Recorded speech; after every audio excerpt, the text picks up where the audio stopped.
Hello everyone, Stefan here. Welcome to the stream, guys. So tonight we're gonna make another character, and I think we'll make Valeria from Conan. But before I get into this, I kind of wanted to show you. Last time we ended up on this version of Blondie from The Good, the Bad, and the Ugly, the Sergio Leone movie. And after the stream, I looked at it and a little bit the next day, and I wasn't too happy about a couple of things, so I ended up changing a few things. So just wanted to show you this, guys. So this was the version that we had on stream, and this was the version I ended up with. So the main difference is the head. I thought that I had messed up the head there. It's too straight, a little too lacked of a little bit of personality or character. I think should get all the characters. I tried to have a little bit of a twist in the head and some kind of attitude. I think it goes with the body pose and everything. So in that case, I wasn't too happy with that. So I changed the head a little bit, and then also slightly changed the legs. Felt I had lost some of that angle in the legs and felt a little too fat. So just changed this a bit. The hand too, wasn't too happy with that. Changed this a little bit. And also the little bit the shape, the poncho, and finally the texture in that vest, that jacket. Didn't quite like it. Thought it was getting really busy, and it felt like a little bit out of style compared to all the other characters. There's never any suggestion of texture in any of those. They're more like plain colors.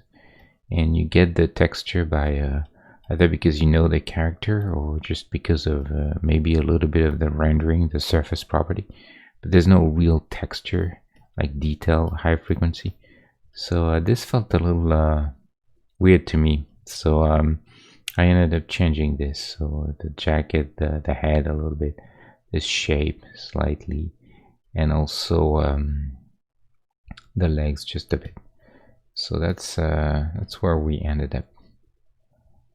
So just just a little quick reminder of that. I think it's always a good thing to to look at things after and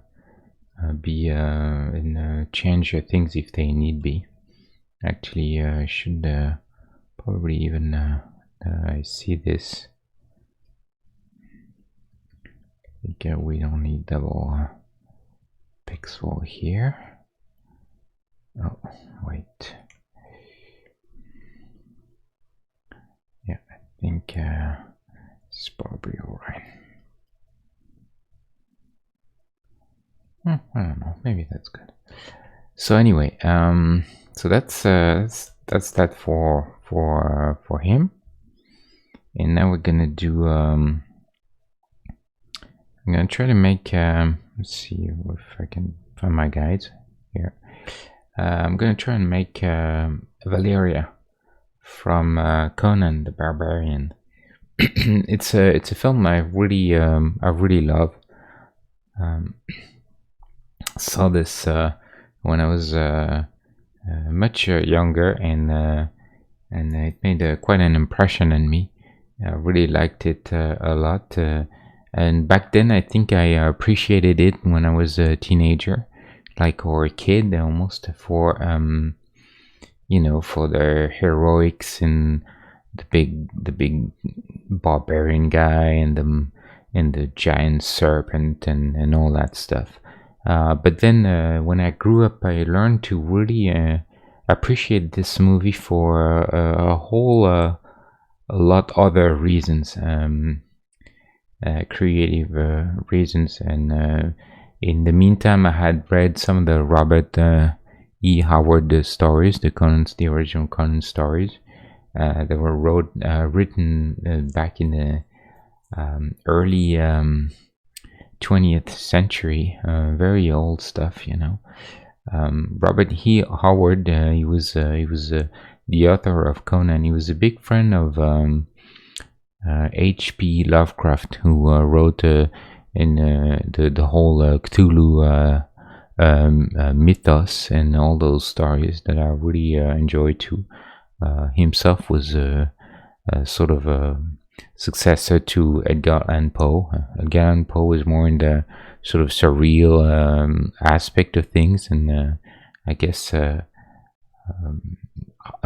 Lovecraft was more kind of pushed into creating a whole mythology of a pantheon of gods and creatures.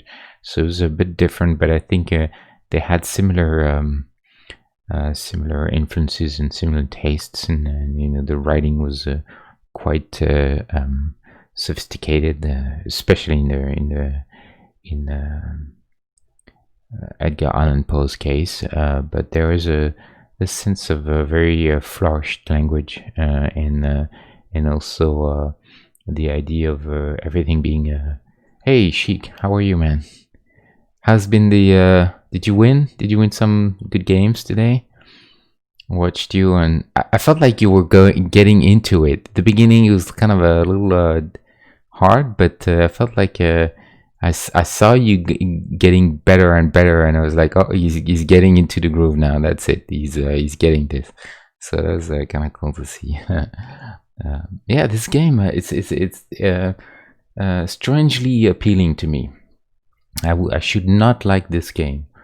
I'm talking about for other people. I'm talking about Black Ops 4, and Sheik here was playing the game, and as watching him, and I've watched a bunch of people, Shroud and other people playing this game, and yeah, and for some reason I was like, man, maybe I should get into this on the PS4, you know, because even I can't aim for it to save my life, and I'm really terrible at those games for some reason. There's a certain appeal to it. It seems like a little bit over the top, but in terms of all the, you know, it seems like they really completely abandoned their you know, their sort of a semi-realistic origins, and went through to you know, all guns blazing and zombies and whatnot, and it's kind of fun. Felt like watching Black Ops going into Saints Row territory or something, which was weird, but I think it's quite fun, and it looks like the controls are pretty good. So I don't know, maybe get into it. Who knows? But anyway, so yeah, back Lovecraft. I mean, I'm not gonna do a whole thing about Lovecraft and Edgar Allan Poe and everything, but if you guys haven't read Poe or Lovecraft, I really recommend it. And anyway, Robert Howard, he was a big he was a good friend of Lovecraft back in the days. They had longer correspondences, and they would exchange letters back then. You know, they had no emails. We're talking about the very early 20th century. And Robert Howard, it's interesting because so he wrote Conan, and his main probably his most famous character. He wrote a bunch of other characters back, Red Sonja and Solomon Kane. But what's interesting is that I didn't know about all that until later on in life, and started reading about Conan and reading the Conan stories.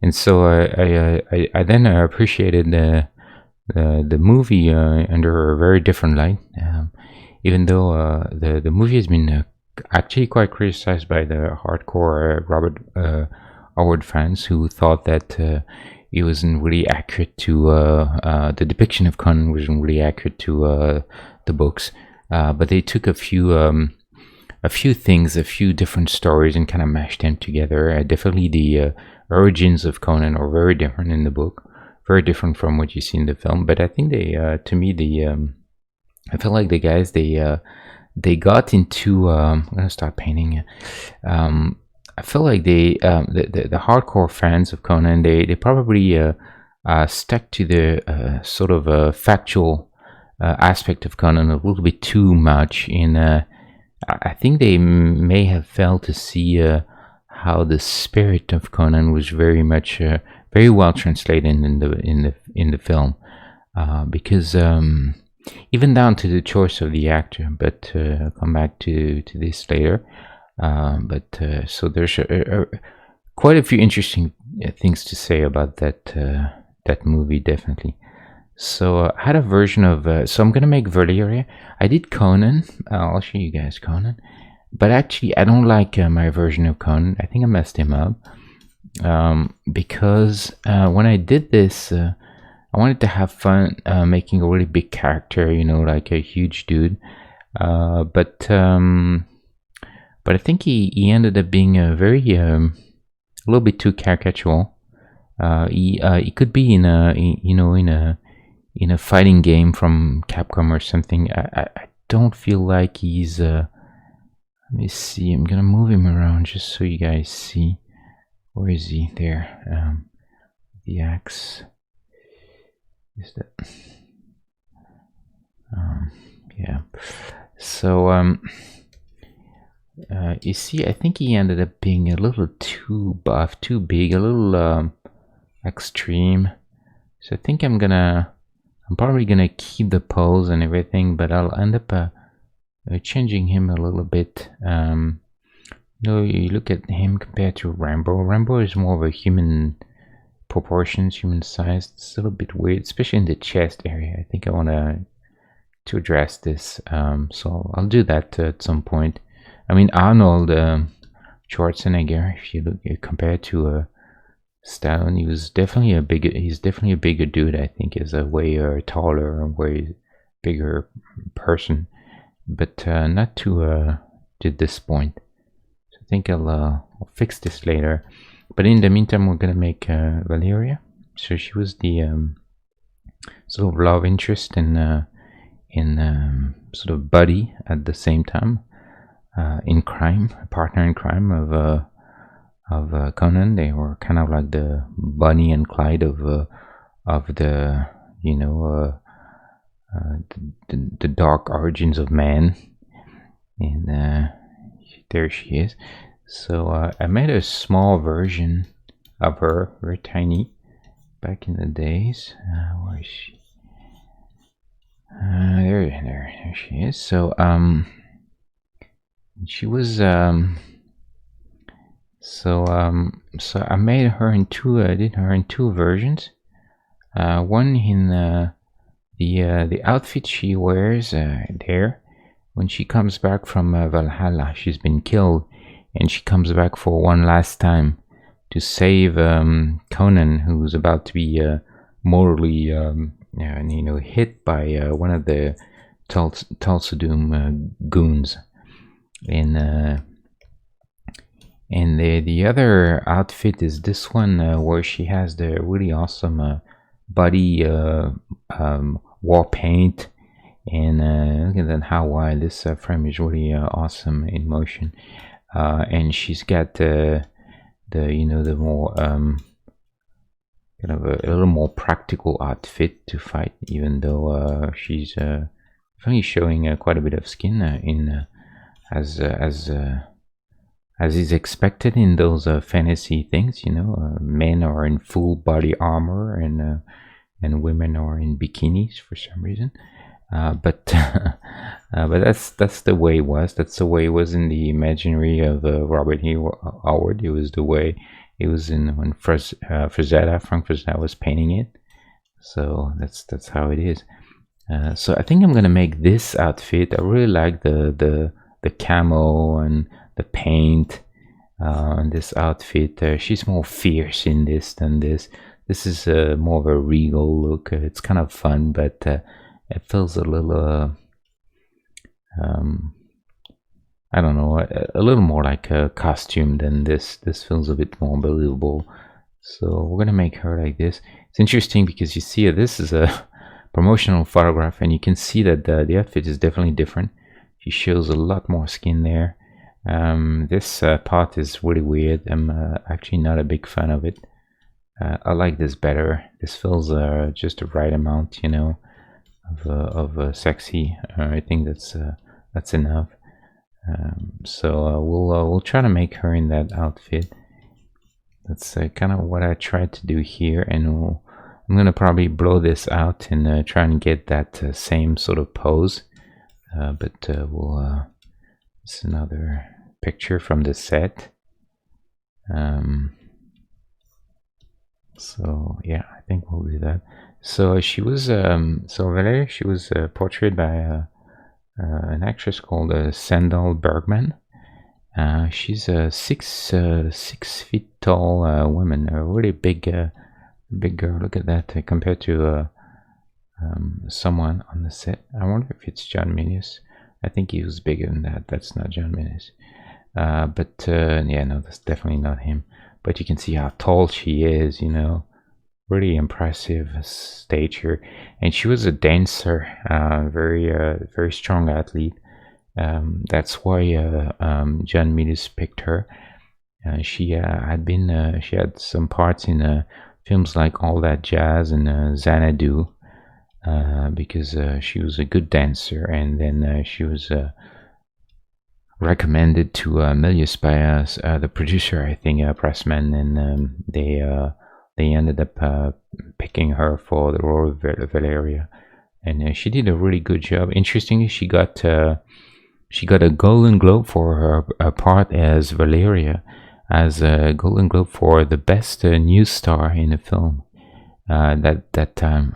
So you'd think that this would trigger a very successful career, but she was very unlucky actually, and didn't get any interesting parts after that.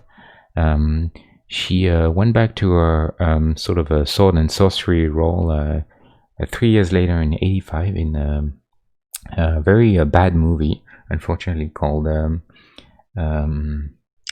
what was it? It was Red Sonja, and Red Sonja was portrayed by Bridget Nielsen, future wife of Sylvester Stallone. She was quite terrible in that part too. So unfortunately, not a really good movie. But she reunited with Arnold Schwarzenegger, who was playing the part of Calidor. He was his her buddy, same kind of thing, but it was kind of reversed. No, actually, she was the Queen Gateran. She was the villain, but Bridget Nielsen was the Red Sonja, was the good guy. But it was nothing to. I think it was Richard Fletcher who did this, but it's very bad. So yeah, she was not very lucky, and actually, this film was kind of a curse for most people. John Milius never made a film that was nearly as successful as this one after. Produced Dino De Laurentiis 6 years later. Oh, the cat is meowing. 6 years later, got ended up in a bankruptcy and the production. And what else? And all the main actors pretty much ended up being completely forgotten, except for Arnold Schwarzenegger. He was the only one with Basil Polders, who composed the music, who had a really significant career after that. So kind of a bizarre movie for that. But anyway, so I'll take this one. I'm gonna take her, and we're gonna just blow her up bigger, and then try to go from there. We'll see how it goes. Let me see. Where are you? There's so many people now. Got too many layers. This should be smaller, actually.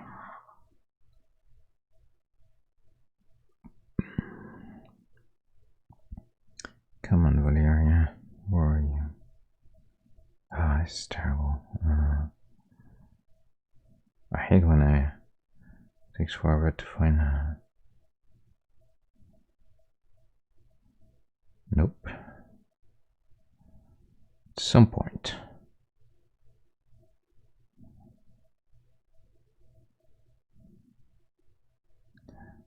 Okay, let's go slow. What? We're bound to find her. One point or another. So there is something in which reminds me in Photoshop already annoying, but in case you don't know, guys, if you don't know what layer you are, this is, you can go to the move here tool here, the top, and then control click on the layer. This will automatically select the layer you're on. Unfortunately, if those layers are within a folder like this will select the entire folder, so it doesn't help you. I wish they had fixed this for years, but they don't seem very interested in my feedback over there at Adobe. So what can you do? That seems crazy that I can't find her. I feel embarrassed now. Okay, Deer Hunter is here. And I just saw him. Oh, there you go. So we're gonna take this. I'll go probably about maybe 60 pixels, something. Let's see. Women are just usually a couple of pixels smaller than guys.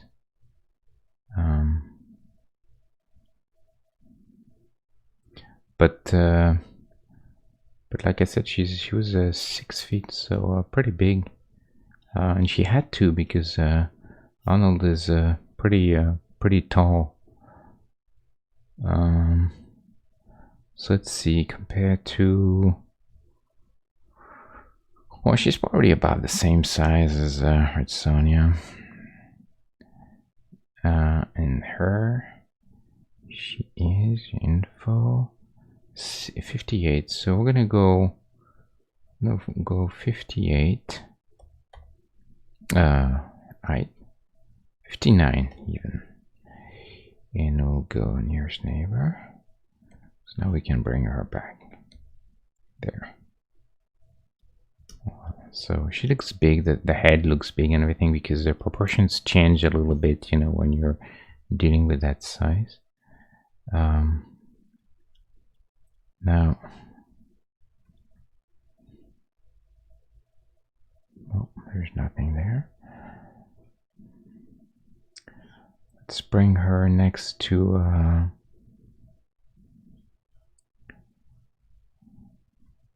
Blondie.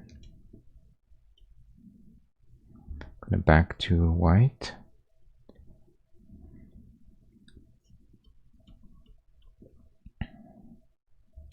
And so as usual, it's going to be a bit of a weird beginning where you just try to get things to very quickly, and from there we'll try to be a little more precise, but the beginning is quick and dirty.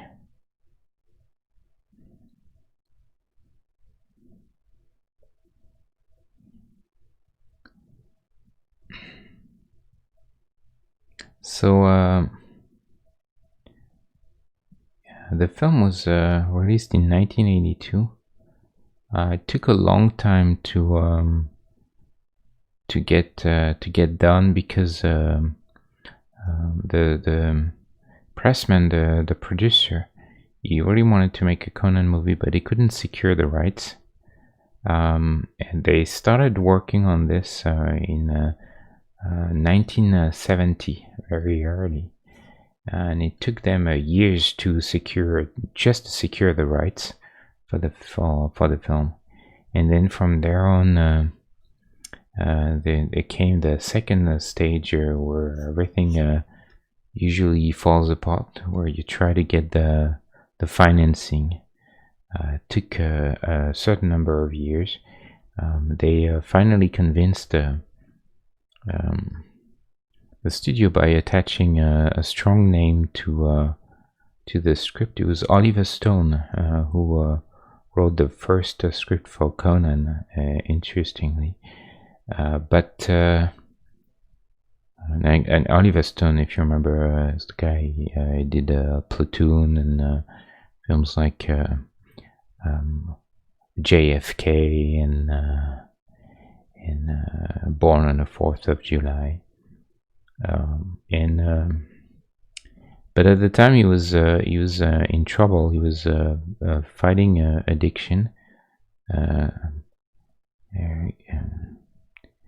cocaine and all sorts of things. And when he wrote this script, and it ended up being interesting because the first script, so the script that he wrote, had Conan set in a post-apocalyptic future, not in the dawn of man, which was the basic premise of any Conan story.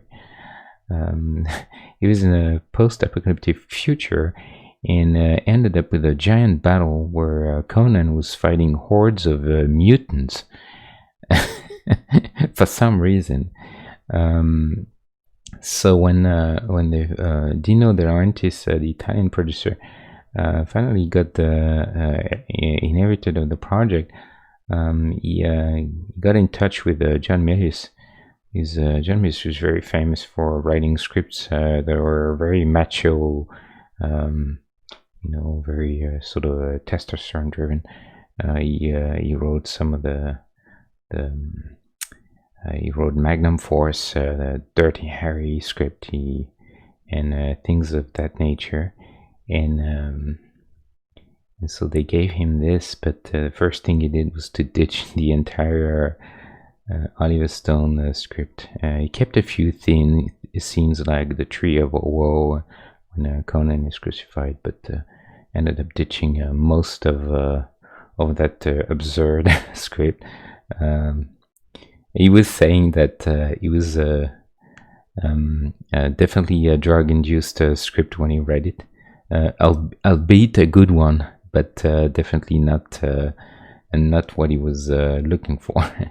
So he rewrote the entire script. But Milius, he was very much a writer before he was a director, and he was known for that. I think I've mentioned already that some of the best lines in or the most sort of memorable lines in back on those days came from his pen. Like I love the smell of napalm in the morning from Apocalypse Now, or Charlie Don't Surf. That was John Milius writing. So he was a very good writer. I loved the impact of words, and he's a very interesting character, to say the least. Kind of an alien in Hollywood. He's a very conservative man, very fond of guns, hardcore militaristic supporter.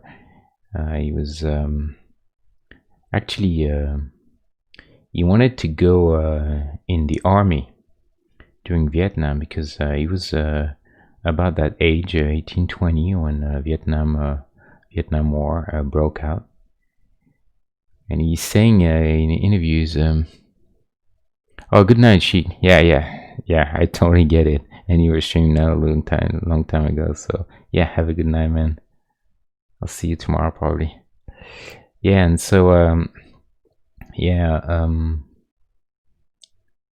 John Milius, he wanted to go to Vietnam. He wanted to fly F-4 Phantom jet fighters,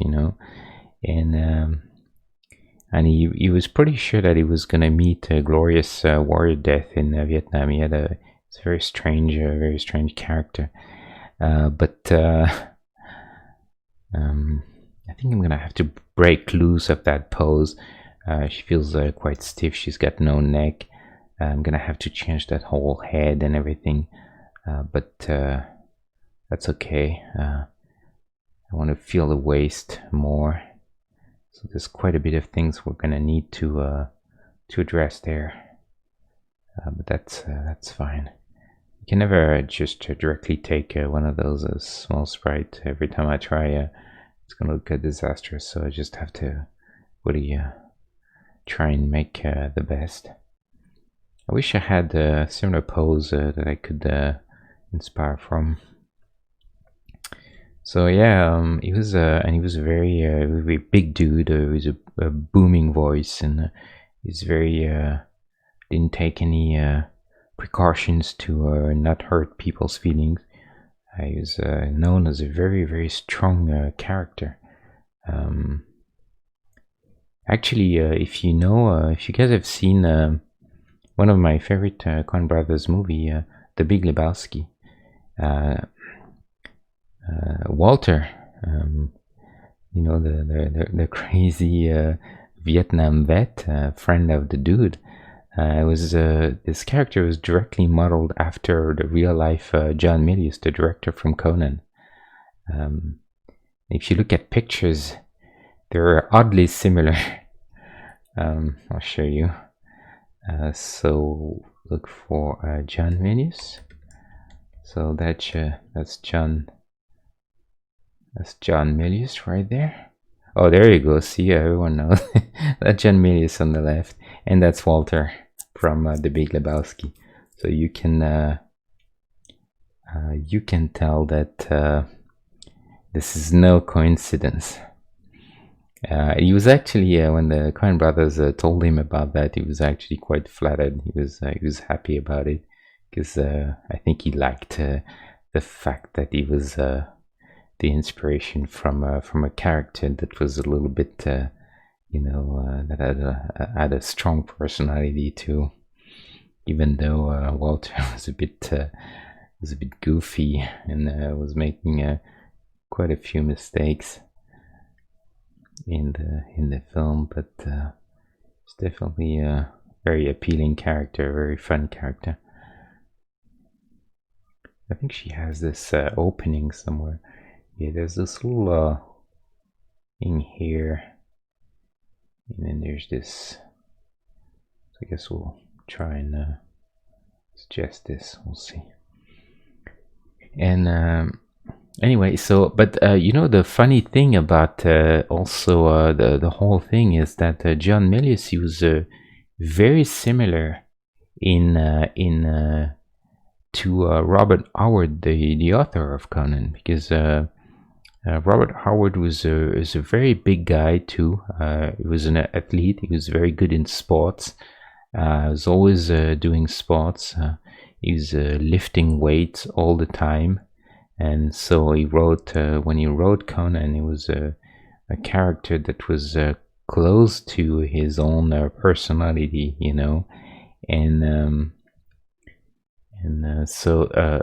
he was also more of a conservative guy.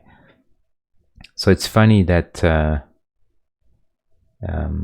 the director of the film ended up being quite similar in personality and even physical attributes to the author of the book, more than like a century later. That was interesting.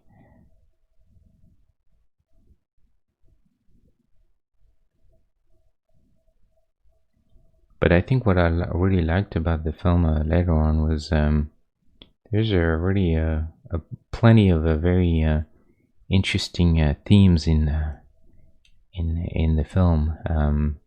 It's definitely an action movie, and it can be seen as you can watch it and just enjoy it for what it is, for the action and the vistas and and the heroics and all that stuff. But I think it's also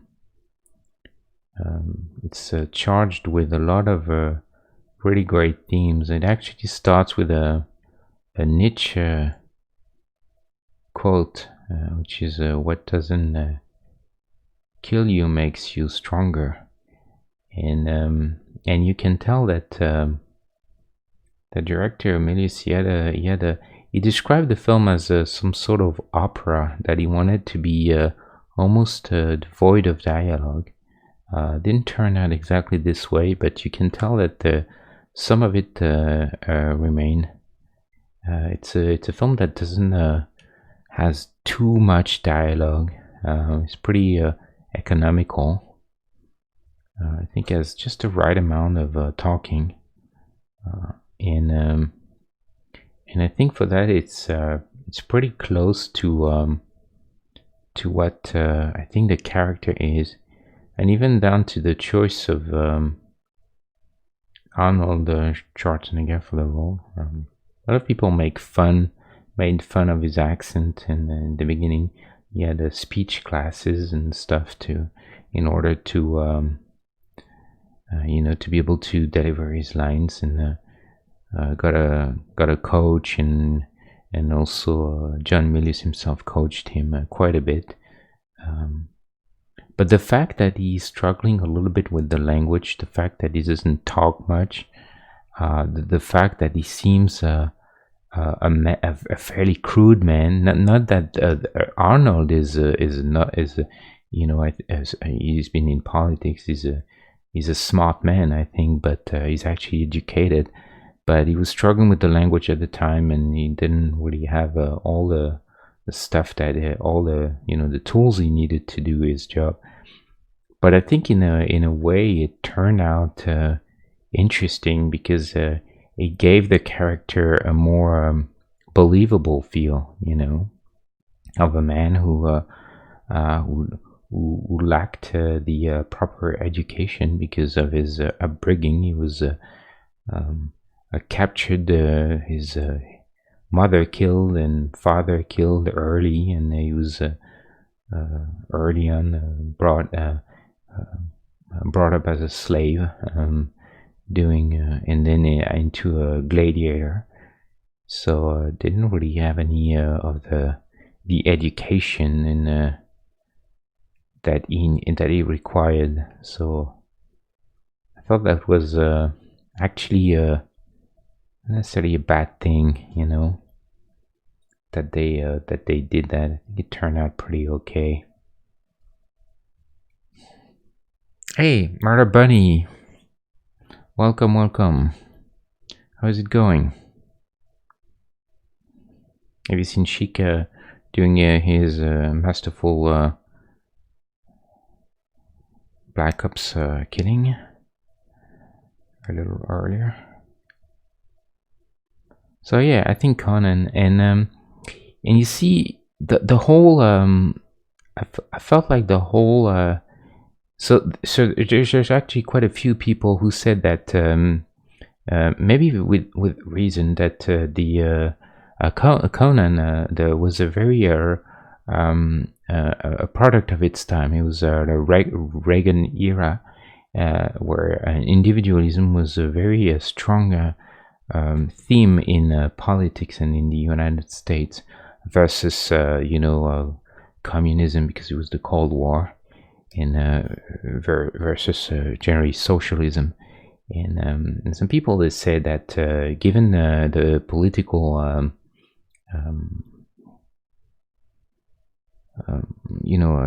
sensibilities of John Milius, who was very conservative, very much a Reagan guy, that the Tulsa cult was sort of representative of the communists, and Conan was very much an individualist, and he was representing the United States.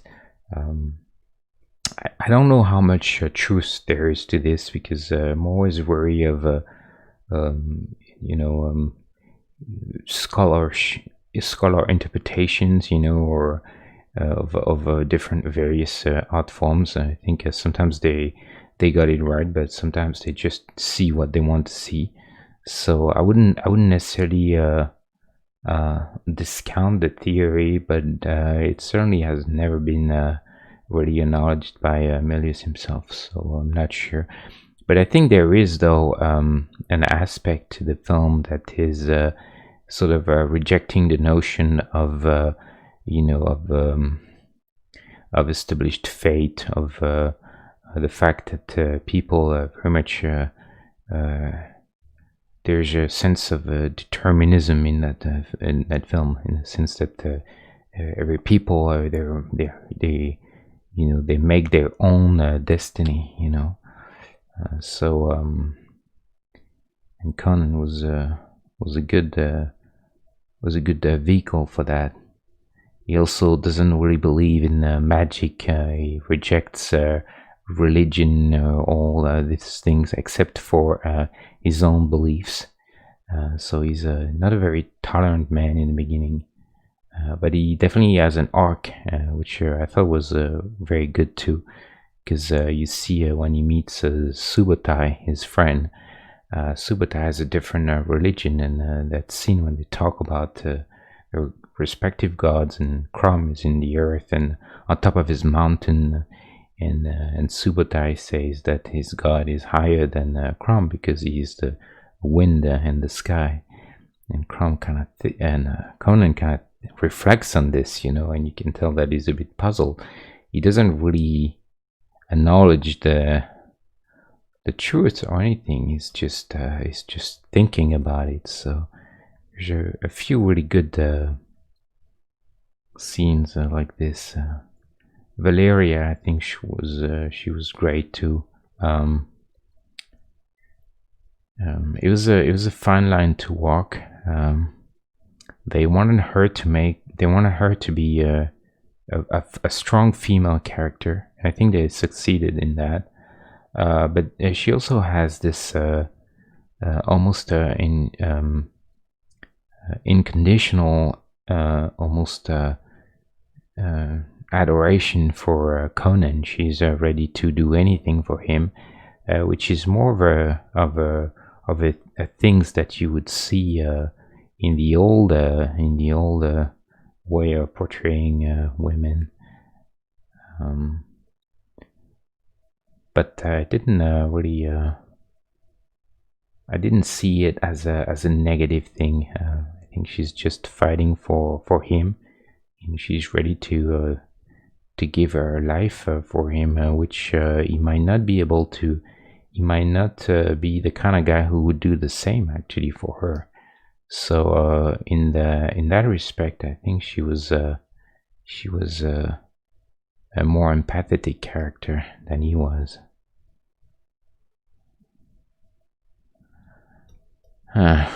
So let me find that pose.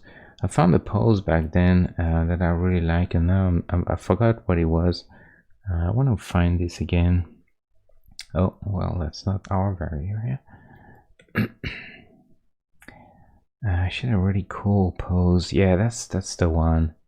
Let's try and make this. We'll figure out the legs.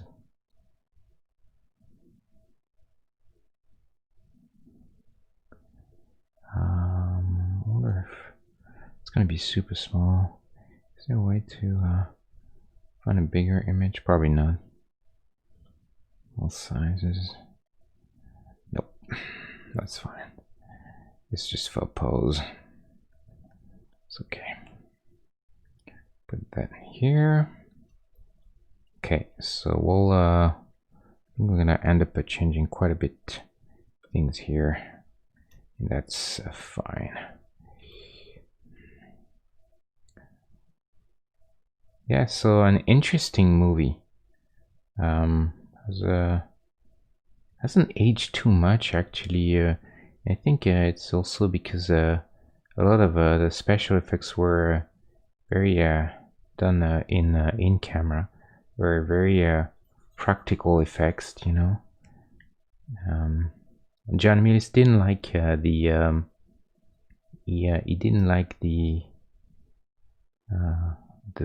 sort of optical effects. At the time it wasn't CG, but it was called optical effects, by opposition as practical, which means that you're tricking the camera into adding things like matte painting and things like this, whereas practical is more like you actually make things, you make miniatures and real explosions and things like this.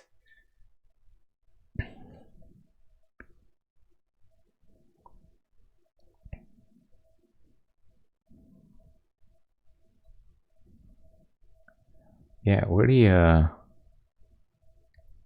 fun film to watch, but also I think when some of the dialogue is I think that dialogue that he has on the mount, the battle of the mounds in the very end. So the very end of the movie, not the quite the end, but the his arch enemy Thulsadum is vowed to exact revenge on him, and sends his people to fight him, and he's alone against all those guys. With actually no, that's not true. He's got Subotai with him, but that's about it. There are two against a lot of guys, and he has this very cool monologue where he praise Crom, his god. In any other situation like this, the classic thing would be to have. So there's your okay. So I think we need to show more of the leg and have this sort of part there, like this, and he praised Crom, his god, before the battle, and he goes into this monologue where he explained to Crom that Crom values strength and valor and courage, and that and he tells him basically it doesn't matter if we were good or bad, and no one will remember who we were or why we fought for. But what you admire is strength, and courage. And what matters here is that a few will fight many. So, and that was an interesting take on it, because in most films, it's about what's worth fighting for. You hear this all the time. It's worth fighting for, and justice and all that crap. But and it's fine, but it's not what Conan is about. He's a different kind of he's a different breed. He's about combat. That's how he was brought up, and that's what he values above anything, even in that moment. Even when it's about avenging his father and his mother, it's about his valor in combat, and he doesn't really care at that point of anything. And it's the right way for him, the simplest way, and the only way he knows to talk to his god.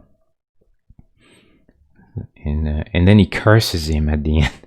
He says, if you won't listen to me, then curse you, or something like this, which to hell with you, which was great, because in the end he doesn't really care about anything.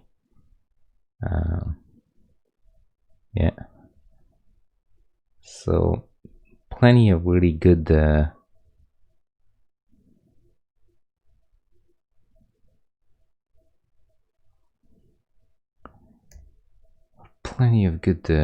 themes and interesting scenes in that film. I think you can really tell that Milius was writing. I think I don't like this leg at all. I'm gonna change everything. I think everything.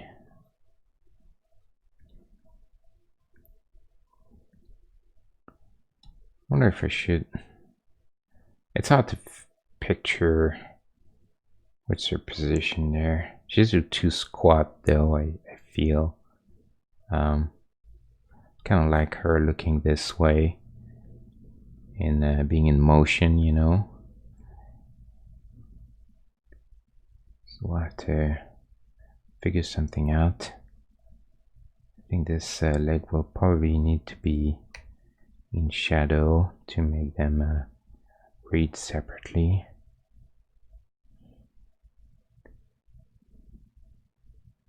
Why not? We'll try something completely different.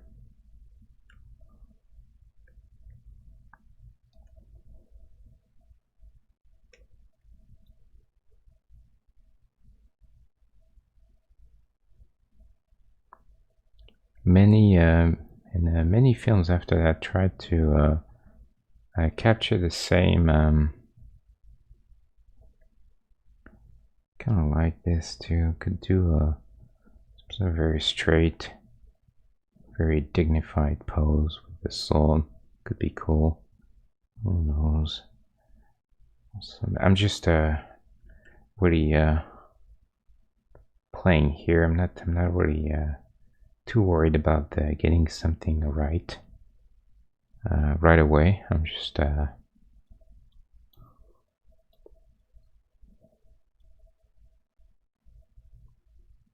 less of an action pose, but why not, you know? Might be interesting.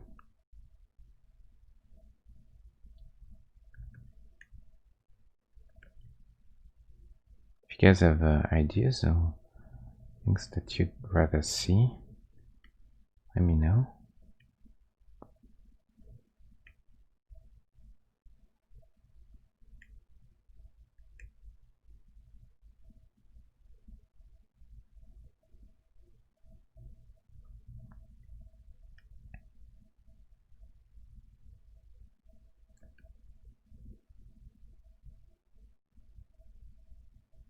I really want to feel the shoulders on her. Feel like you look at her and she's you can tell that she's look at that half straight. She's got a back, you know. She's an athlete. There's no doubt. So I feel like I need to convey this. You can see it there too. She's lean, but you can tell that you know, she's got the figure of someone who's quite athletic. I'm gonna try and get this a little bit. Can't go too far, but oops. But I still feel like it would be good if we could do it.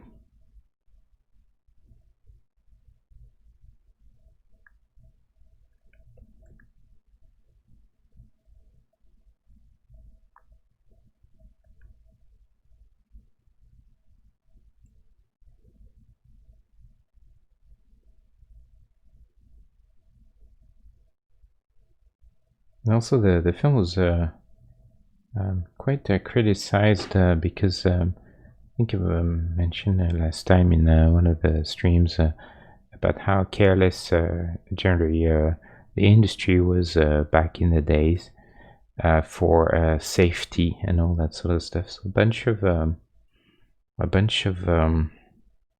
stuntmen were injured. Most of the fights were done by the actors themselves. Sandal Bergman, Valeria, almost lost a finger in this. They had you know, proper lighter prop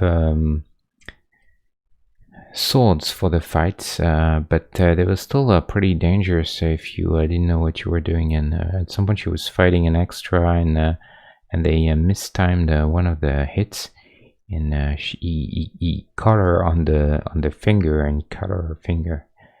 And also Arnold smashed his head in a rock, and a stuntman was riding a horseback and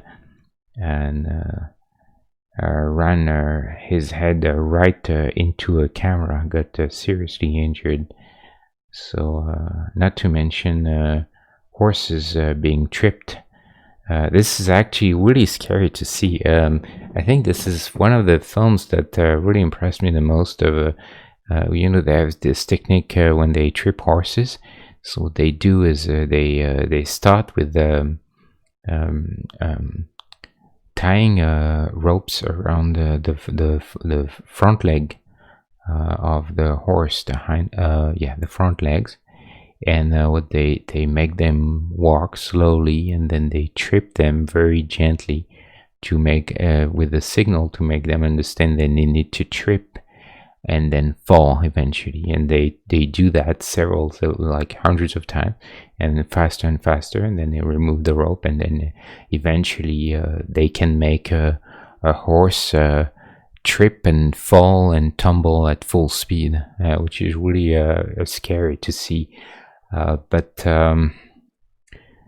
in that famous Battle of the Mounds I was referring to a little earlier, they did it to a pretty extreme level, and they tripped down horses downhill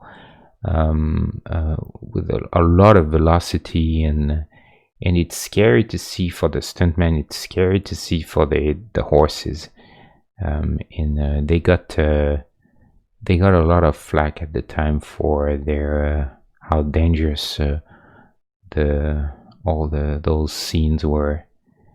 But I guess that's how it was at the time. People were a bit crazy.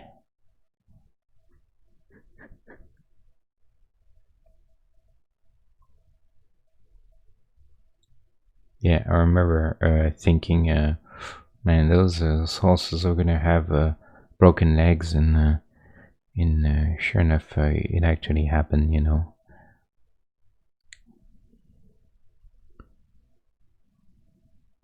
was shot in Spain, just like the spaghetti western I was referring to on Monday when I was doing this guy.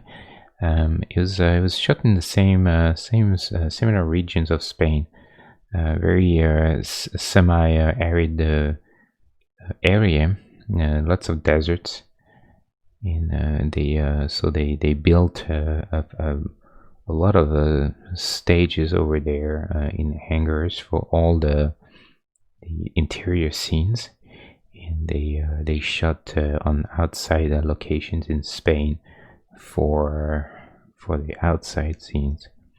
But that's really what I love really about the movies of that time. I think it's and I'm not necessarily, I'm not saying that films were better back then by any mean. I think there's a lot of extremely good movies coming out every year now, but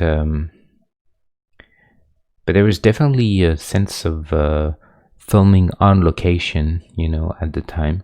No green screen, nothing. That made the films a little bit more genuine. They felt just a little bit more believable. I think it's a kind of a lost art now. Directors, and understandably, they rely a lot on post-production. They have a year of post-production where they can literally change the lighting of something that's been shot some time of day. They can change it for night if they want. They can do all sorts of things. They can add creatures, backgrounds, and anything. It works very well. But they, I think, in the process, they lose a little bit of their ability to,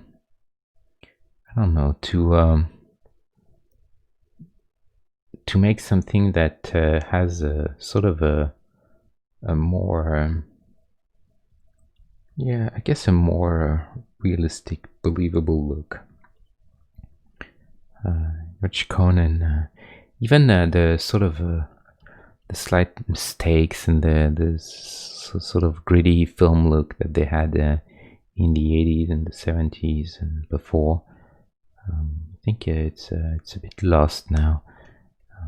A few directors resist to that. They really want to keep this the spirit of that. I'm thinking, for instance, of people like Christopher Nolan. Is very big on filming on film, not digital, and also on trying to have a lot of in-camera effects and lots of realistic props and building sets and having actors in them.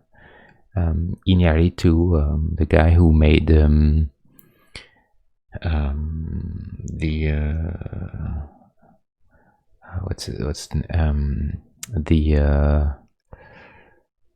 Revenant is a similar type of guy. Alfonso Cuarón, when he did Gravity, was also very big on trying to avoid too many green screens. He actually put the George Clooney and Sandra Bullock, when they have those scenes where they're inside, one of the spaceships or the ISS or whatnot, and they tumble in space and they have all those reflections in their helmets, and those are real reflections. They were in big sort of like tumbling devices, imagine like a giant washing machine. They put the actors in there, and they project images of space around them, so that when they move around, and the reflections that you see on the helmets are real. They're not added post process. And also the reactions that the actors have to Coriolis forces and gravity and all that stuff are actually genuine, because they really feel the effect of of what it is to be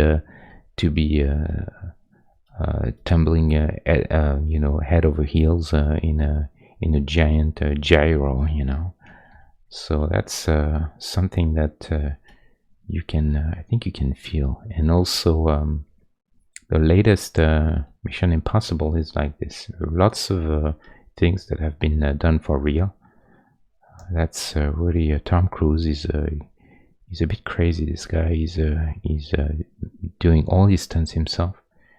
He's really big into that, and I think the result is very convincing. Actually, it feels different. It just has this extra little oomph to it. Like if you compare to like if you look at like crazy action, movies with tons of stunts, compare Furious to the latest in Mission Impossible. And I really like Furious. It's fun as hell. I like watching those movies. They're good fun. But I think they really you can really feel the green screens and all the fakery. The movie magic is a little broken there. You don't really. And I think the result is that you almost don't really. It's getting to a point where you don't fear for the the characters. Like they feel like they're doing crazy stuff so insane that it's just they become almost invulnerable. But if you look back at some films like let's say Raiders, Raiders of the Lost Ark, even the big stunts, they managed to keep this sort of realistic feel to it, because they were done for real. So it feels it just, to me, it feels like you can believe this a little better than the stuff when it's getting a little too crazy. And they have like cars flying over nuclear submarines, and in the middle of like nuclear strikes and stuff, and they come out completely unscathed. I don't know. At this point, they lose me a little bit. I like spectacular, but I just feel like at some point it's getting a little counterproductive. So it's a bit too much of a good thing, but anyway, that's what I like Conan very much. I think this film feels very very genuine, so shot outside in real sunlight, and you can feel the dust on the actors, and they're not like squeaky clean, and it's very cool for that, I think. I think this is better pose overall, a bit more interesting. She's got a little tiny though. Look at that. Oof. So that is a problem. So we're gonna have to really make something for that. So best way for that is to spend the time. Unfortunately, there's no real good way of doing this. We just have to crank everything to the... Generally, I can do this sometimes. I don't even fill the blanks, and just push everything until I get to a point where I think I'm about right. I think legs should be bigger.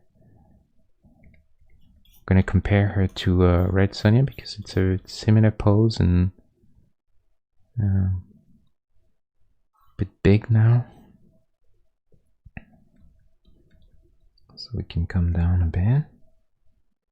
Maybe this was enough.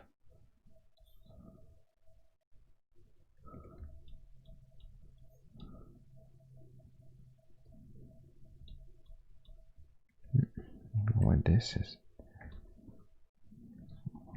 It's okay. Fix this later.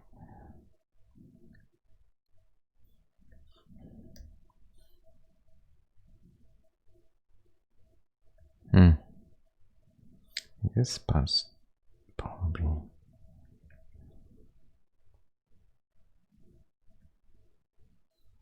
So I think I can live with that. I'm gonna go with that for now. Just gonna feel everything quickly, just to try and get everything done. It's gonna mess up quite a few things, but that's fine. We can deal with that later.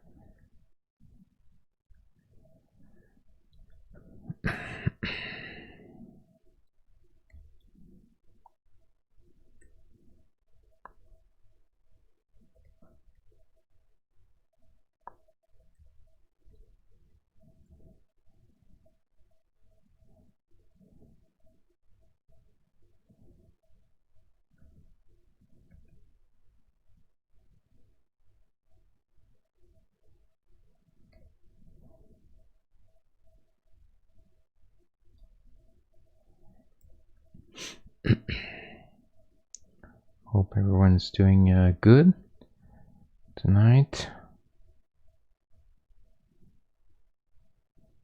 We're making Valeria for the people who just came, if there are any. As usual, I don't mention this all the time, but if anyone has a question or feels like they want to talk about something, whether it is pixel art related, game, art, film, anything goes, or just life in general, it's all good. There's no forbidden subject. It won't bother me to interrupt or just to chat with you. It's kind of part of doing the stream, you know.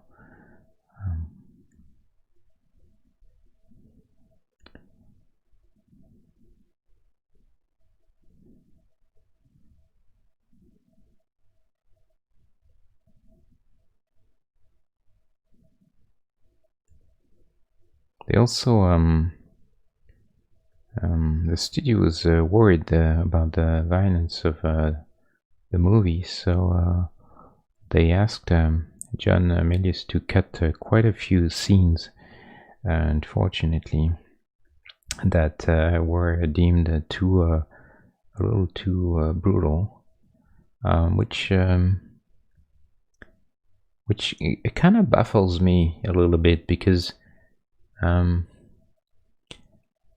long have you been doing pixel art for?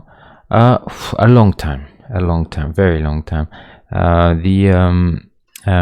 just came back. To tell you the truth, it's only recently that I came back into pixel art because I wanted to make this game, and it just felt like it was the right time, you know.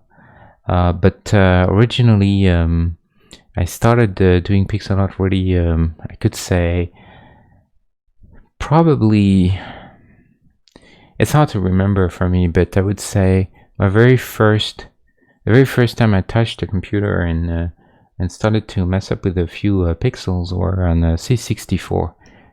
If you're, you know, under 30, it's probably a computer that you have never heard of. And it was a computer that came out in the early 80s, and so I think it was probably I would say 84 when I really became interested in trying and make games and things like this. So yeah, it's been it's been a long time, but there's no real it's not really rocket science, honestly. There's you see what I'm doing. There's really nothing that is very difficult. The good thing, I think, if you're, especially if you're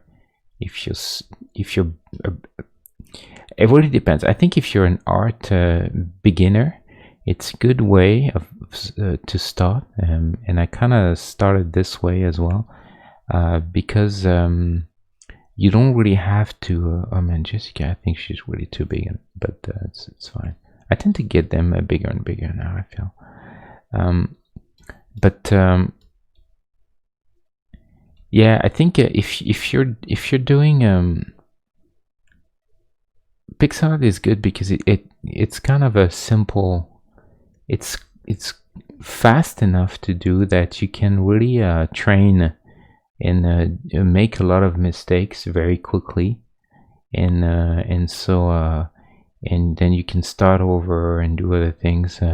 When you're doing a bigger, you know, illustrations and things like this, it can be a little overwhelming and long. But when you're doing, I feel like when you're doing pixel art, it's nice because you can really afford to make a lot of mistakes, because of the nature of what it is. It's fairly quick to do, so it's I think it's a good way to experiment, and you can, I think you can learn a lot of the basic art principles. They still apply to pixel, you know, they're the same. So I think it's a healthy sort of way to introduce yourself with a lot of notions that you will need in any photo, in any sort of visual arts, you know. So I would definitely recommend doing this.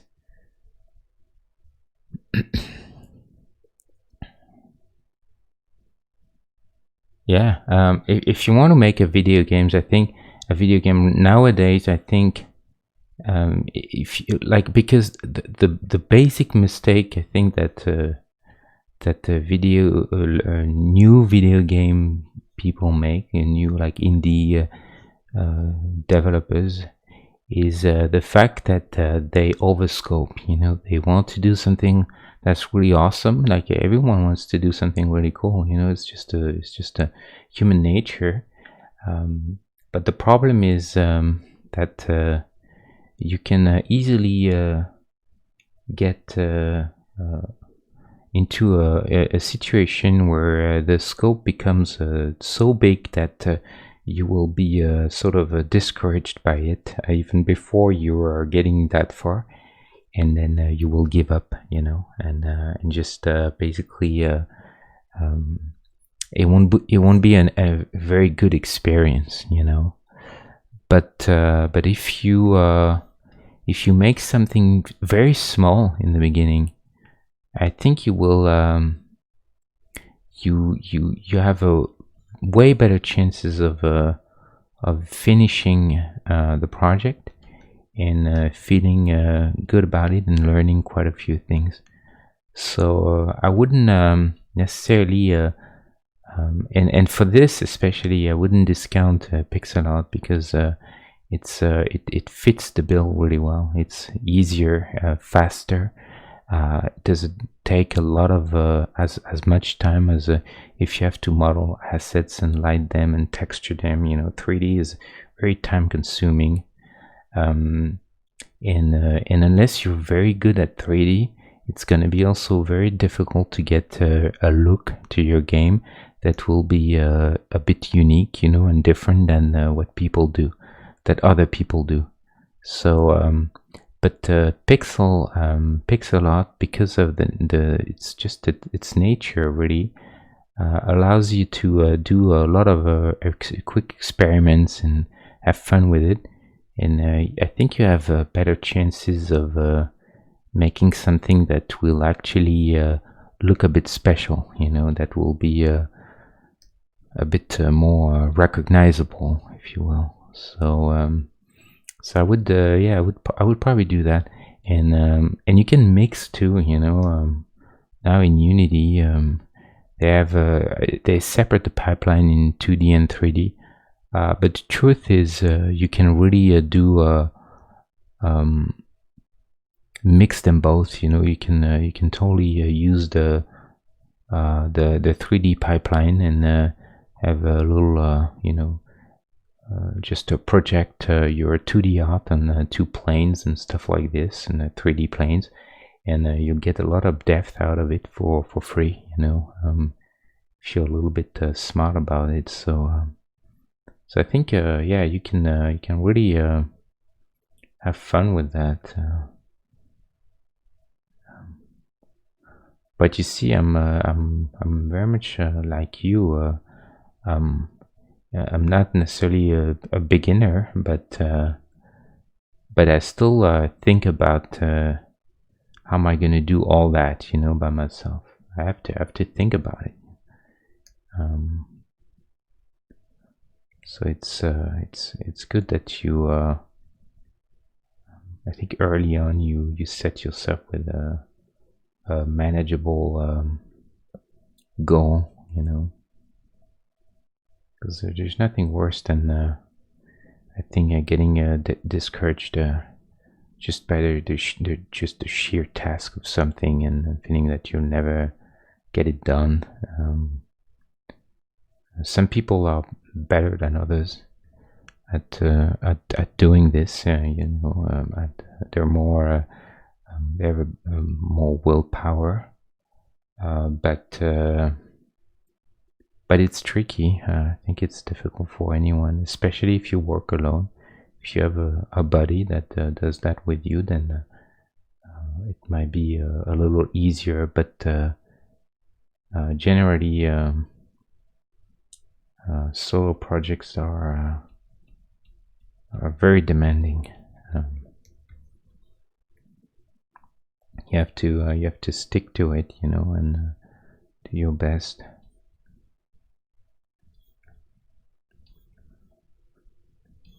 And you can do, in pixel art, you can do something really cute and that has a lot of charm with just very simple sprites, and it doesn't have to be super epic. Whatever you represent or whatever you do, it can be quite simple actually. I'm a little puzzled by size issue. I think some characters are really big compared to others. Not that it's a major deal breaker, but a little offended by that.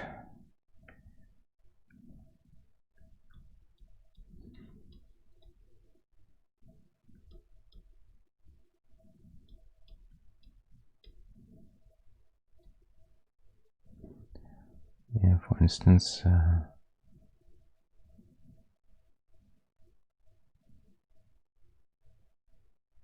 feel like now, I mean, even something feels really small. It's funny. Well, it's okay. We'll see with that.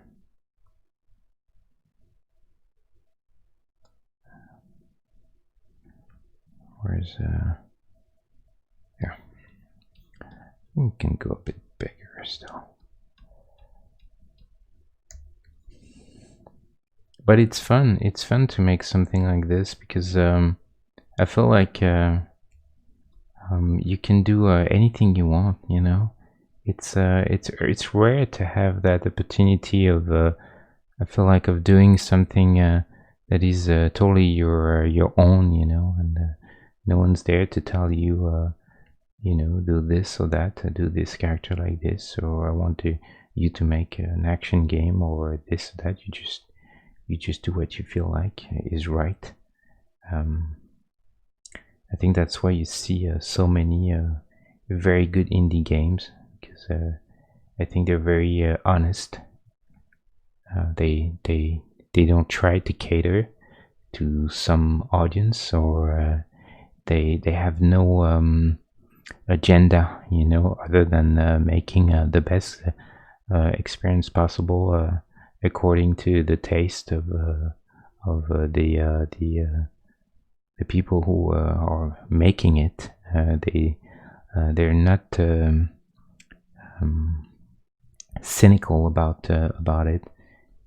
But they're sometimes, unfortunately, the industry, so to speak, as a you know, because of the nature of how expensive things are to make, talking about the big AAA games, that you know, they unfortunately have to be a little more cautious about their approach, and they tend to sometimes to make choices based on considerations that are not directly linked to the good of the games. So it's yeah, it's a good opportunity to do that. And now there's so many. This part doesn't work. I feel like, you know, the problem is that in fact this is behind her. I should probably just the shoulder and then cut the arm like this, maybe.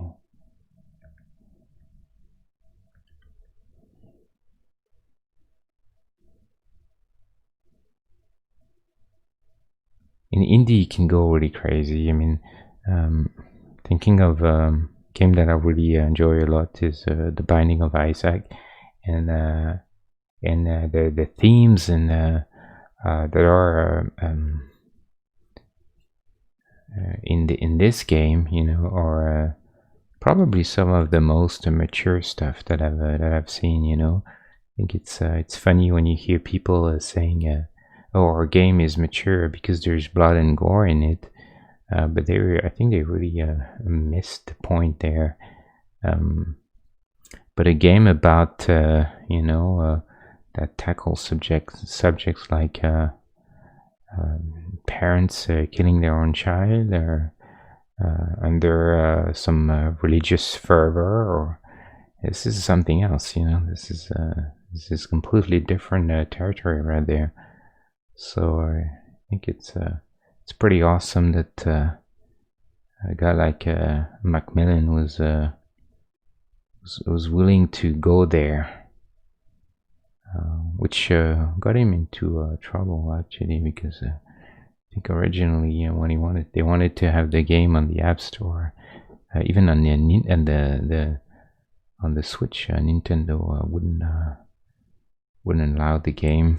They were too worried about the religious undertones and the flag they would get for it. But I think it's, you know, it's interesting that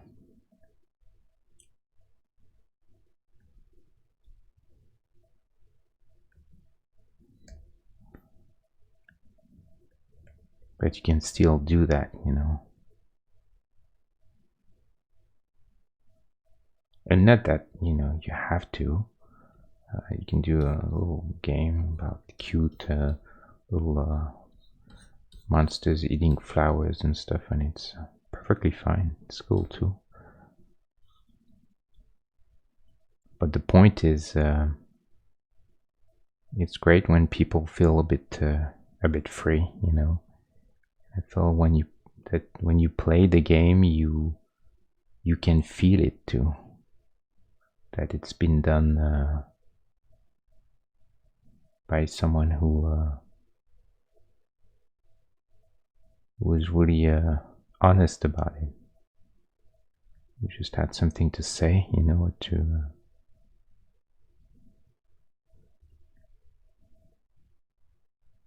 and sometimes it's just pure gameplay, you know, which is cool too.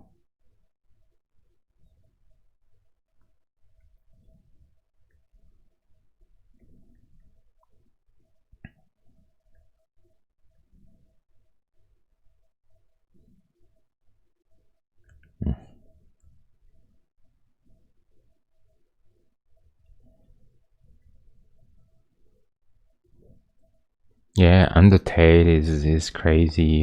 Such a I feel like a game like Undertale would have never thought that something like this would exist, you know, and yet there it is.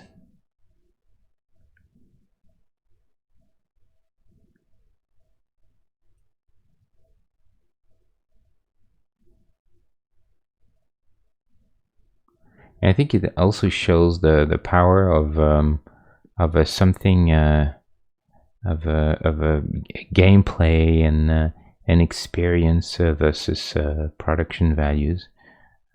You would I don't think a lot of big you know studios would have bet on a game that looks like Undertale, you know. This game looks rough, but that's the look. That's how it is, and that's fine, you know. And people, it certainly hasn't prevented people from enjoying it and really understanding the idea behind it. So I think that's what's great about it. You can tell that when something is right, then people they just go for it. They don't question anything. They just take it for what it is. I think there's a lesson there. Whenever you you doubt about what you're doing, like me when I doubt about what I'm doing, and I doubt all the time. I'm just thinking of you know, look at all those crazy games. You know, they had way sillier and crazier ideas than I have, and yet some people they got into it. You know, they didn't think it was like weird or stupid. They just enjoyed it.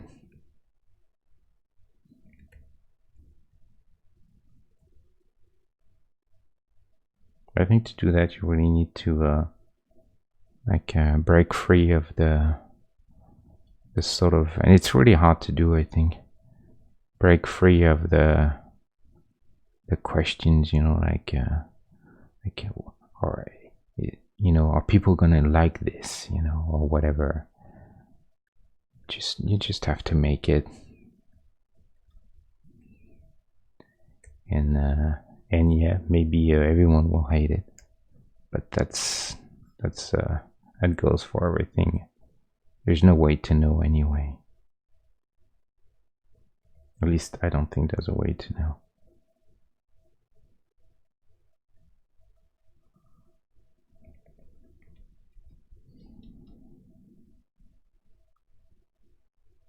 It's even interesting when people you know, that now they mix and match things, and they kind of break the classic mold.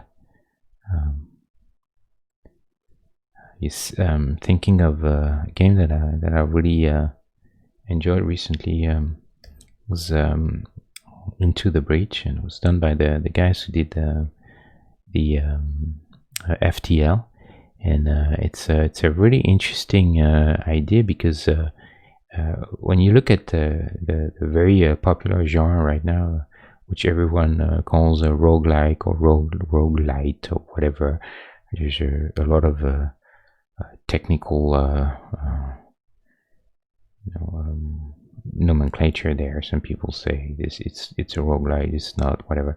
But let's say all the games that have a very short lifetime on one game, you can like Isaac, you can make a run in if you're really good in under 30 minutes, and you're done. The game ends and you start over. So there's this idea that's become way more popular recently of games that are not long to do, but that you can replay many times over.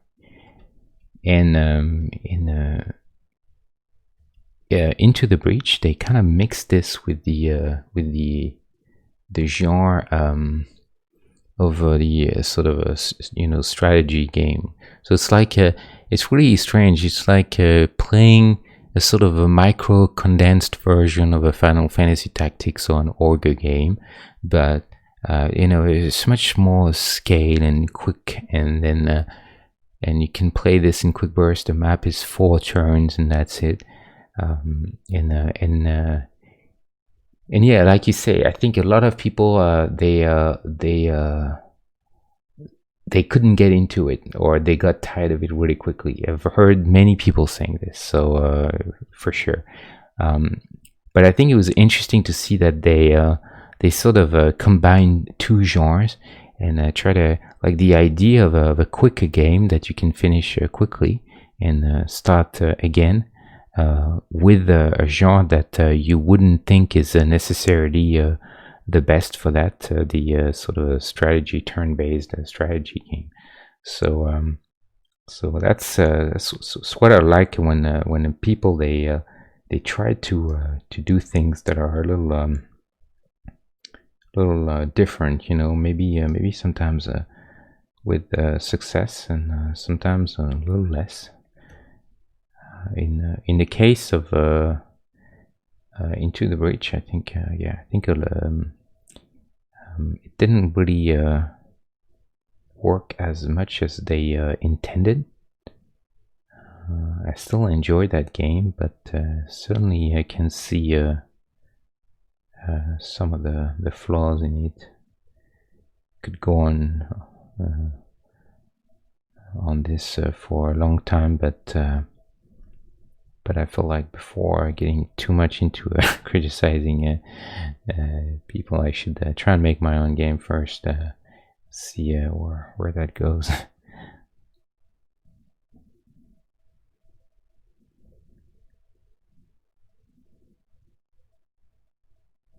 think I'm gonna need to have a little bit of like there. Not too happy about any of this. I think this is alright. I don't think I want to do this pose like this. I have to think about that. I wonder if I should do more of an action thing.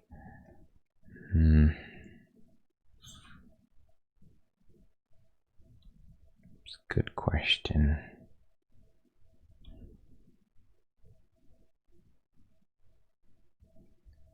We need longer legs.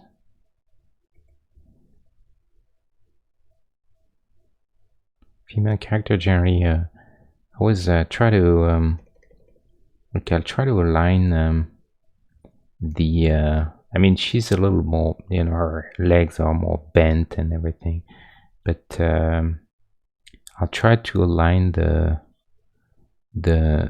waist. Let's say if I look at the waist here, and then I'll have longer legs and a shorter torso, and then men short legs and longer torso. So you can see it oftentimes if you look at couples walking in the street, and you'll see that very often the woman, even if she doesn't have high heels, she'll be close to If she's tall enough, she'll be close to the same hip height as the man walking next to her, but then the man will catch up in torso and will end up much taller, even though you look at their hips and they're almost at similar heights. That's always interesting to see. It's not the same for everyone. Everyone has their own specific proportions, so it's more of a general, observation. But it's not, obviously, it's not always the same. Some people have very short legs, and some others very long. Short torso, long torsos, big heads, small heads. The only thing that doesn't vary, you know what it is in the human body, from one person to another, almost never varies down to the millimeter. I'll let you guess. Yeah, I'm gonna be using Unity. I've barely looked at it. I looked at some videos and trying to familiarize myself with it. But yeah, I think so far it looks like Unity will be the preferred choice. And it looks like it's gonna be a good, very good program for that. It seems pretty well done. I like their approach to licensing. They were very cheap. They seem to be supporting developers very well. So I appreciate this. They don't have to be so generous, I think, but it seems like they are, and lots of free resources of quality of other developers just giving away wherever they code they wrote or anything. So that's there's a lot of good resources. Should be good to. Looks like it's gonna be a good. Oh, it's more low level. Yeah. That's yeah. When I used to program extremely low level, actually the machine level. I was programming back in the days in the 90s or early 90s. I was programming in assembly on a chip that was the Motorola 68000, which was the chip that was on the Amiga and the Atari ST. So I'm familiar with that. At least I was. I forgot most of it now, but that's how I made my first two games. And but nowadays I feel like Unity seems more of more friendly for mainly the artist that I've become. I'm not so much of a coder anymore, that's for sure. So I need to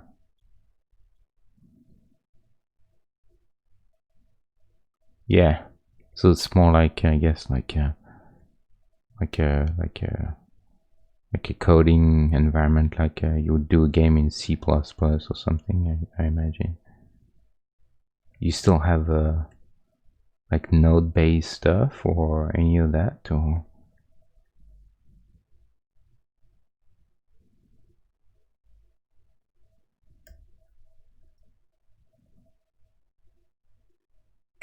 let's get rid of that. I want to see if I could do maybe just more straight.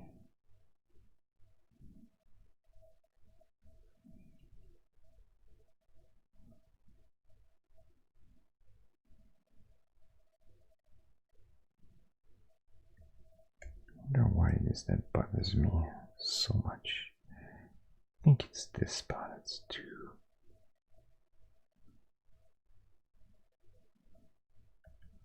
Okay, so there's idea there.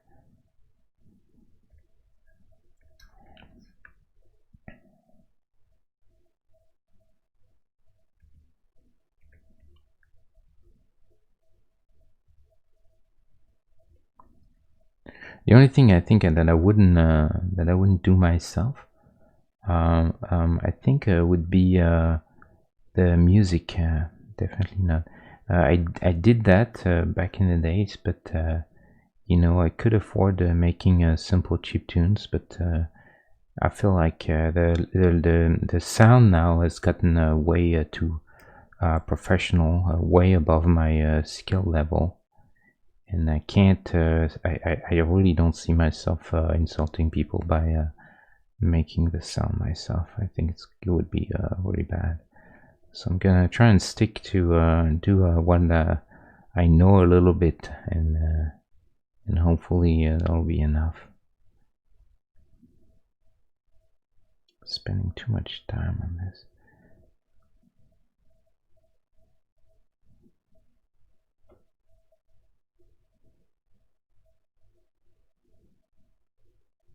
Wow, I'm going backwards. It's one of those. It's one of those. I'm actually glad that you guys can see some of the failures when I'm struggling a bit, because I've had some people telling me that they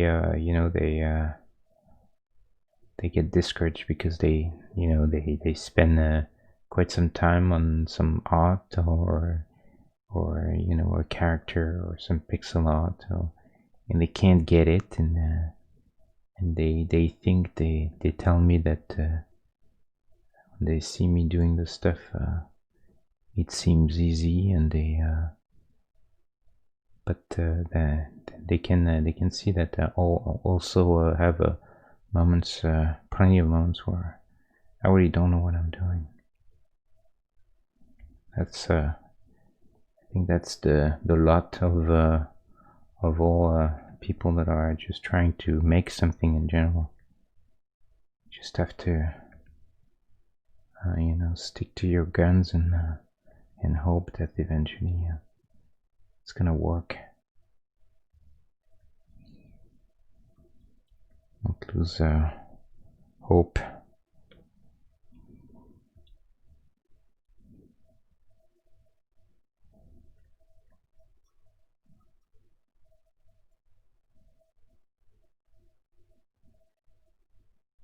Just gonna try something real quick, just to see if we could do that, maybe.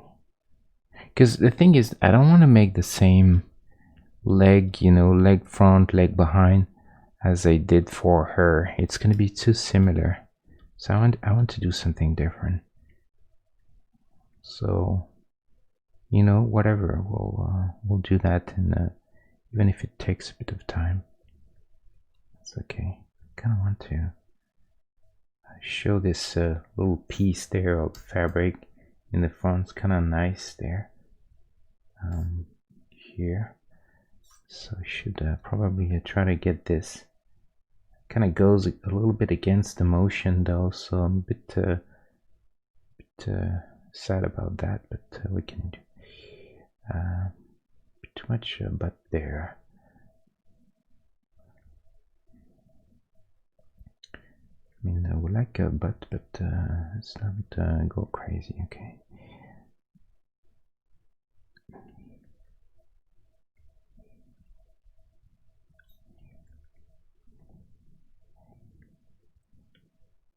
Yeah, I think I'll like this a little bit better. It's just a matter of making this a bit nicer.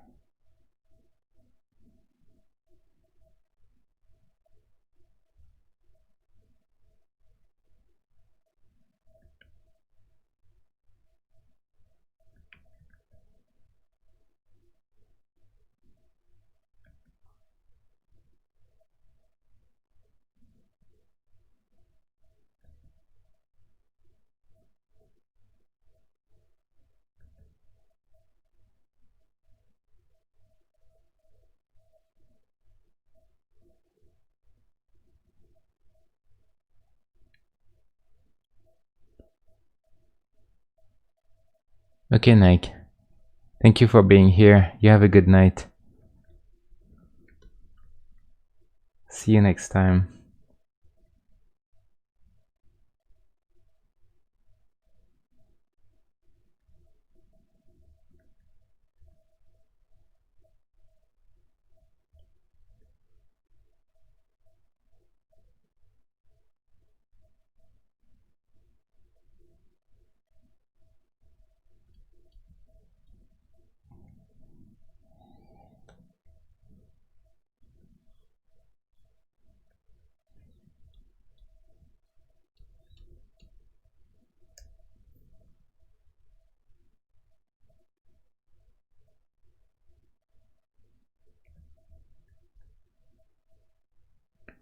One thing I think I'll do is the boots.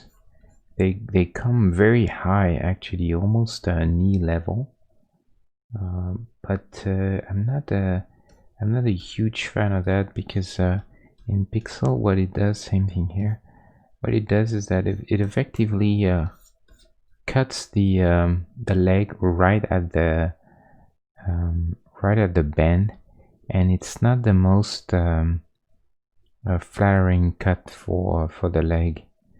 I think it's better when you can feel a little bit of the calf, and the shin there, and the thigh, and the knee. So I think I will just cut the boots just slightly under the knee, a little bit lower.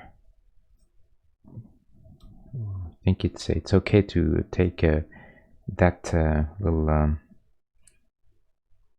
bit of freedom with that. You see here, it's a much more readable leg now, that you can actually define the knee, and also when it's like this, I can I can suggest the bend of the knee with a slightly darker color. Oh, sorry. So it works better for many reasons.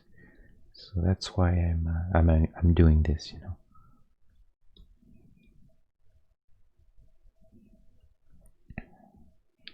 We're gonna take this color for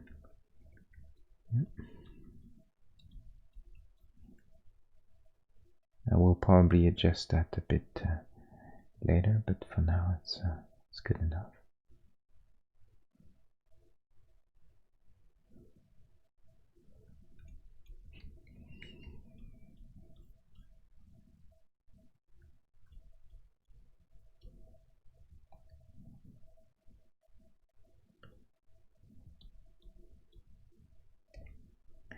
Oh, got a bit too much neck, I think. Gonna fix this right now. Yeah, that's better.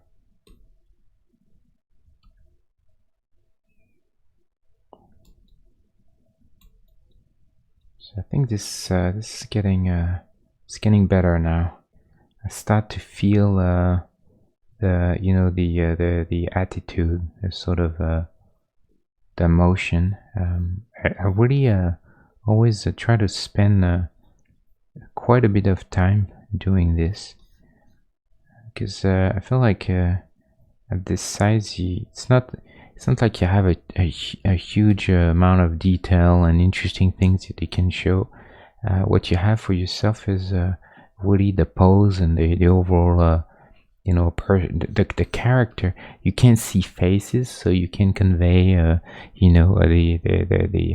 the expression of the character. You can convey their feelings, or if they're aggressive, pissed, or or noble, or whatever. So really, what you have is the body language. That's really the main thing, and so that's why I tend to generally spend some time to try and get that, because it's just very helpful in the end, and actually I've had some people telling me that they thought that they could sometimes, not always, but sometimes they tell me that they can read, that they feel like the pose is captures what they think of a character, and I think that's the best that I can hear. Really, it doesn't happen often, but when it happens, and people tell me this, I'm happy because I feel like I've done the proper thing for the character, and it's so I think I would never recommend trying to rush that part. I think it is fine to to spend. I mean, it really depends on how much time you want to spend on one asset. But for me, something I do in my spare time, it's a game that I'm doing for fun. So I don't have a boss, telling me this needs to be done tomorrow. So there is really no reason for me to rush something and mess it up. I want to make it as good as I can, and it's hard enough sometimes. So it's not by far. It's never easy. So might as well put all the chances that you can have on your side, and just go for it, Spend the time.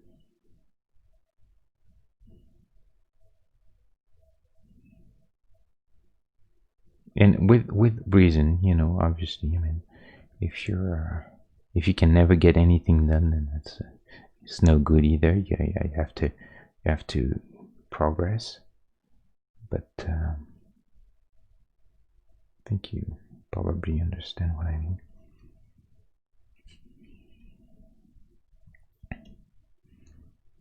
I'm keeping changing her size and making her a little wider and bigger because I really want to make sure that I get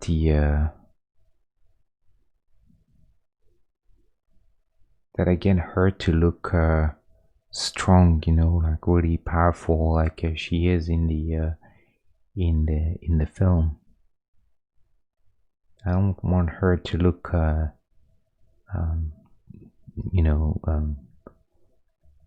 too small. Like she needs to be bigger than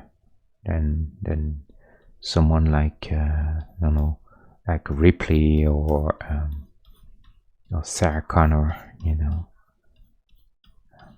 because in the film she has a really big stature. She was I was reading on Wikipedia, and she was saying that when she was younger, she was lying about her height. She was saying that she was 5'12" and not 6 because she thought that 6 for a girl would felt just really too big, so too tall. So she was saying 5'12".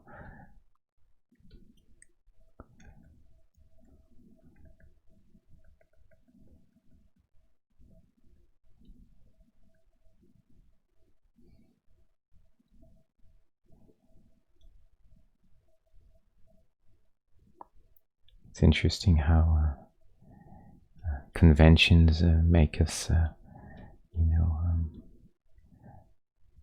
like a lot of guys would love to be able to say that they're 6, and but for women, it's not necessarily always an asset.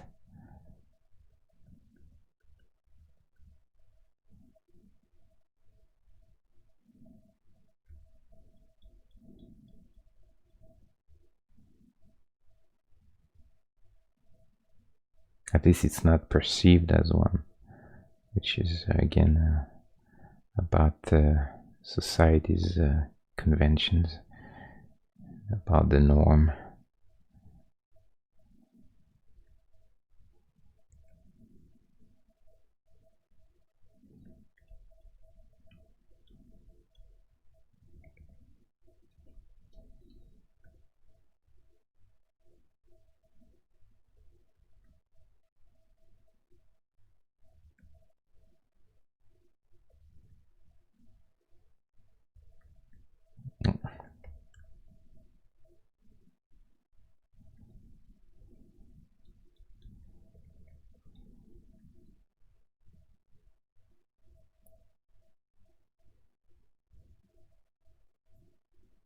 just looking a little bit.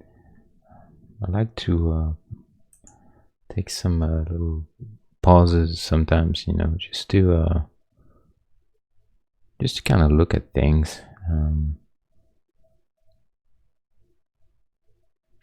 Trying to get to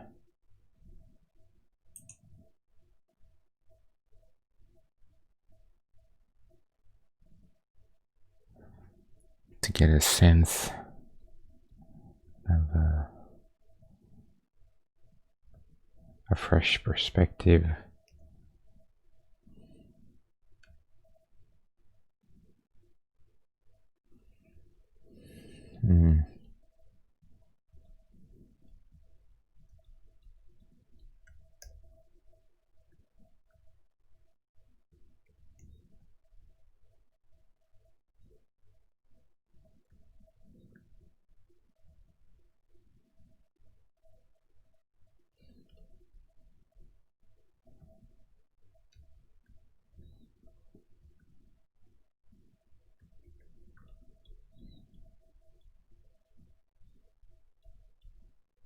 Trying this just for fun. Size of the head. So this is something that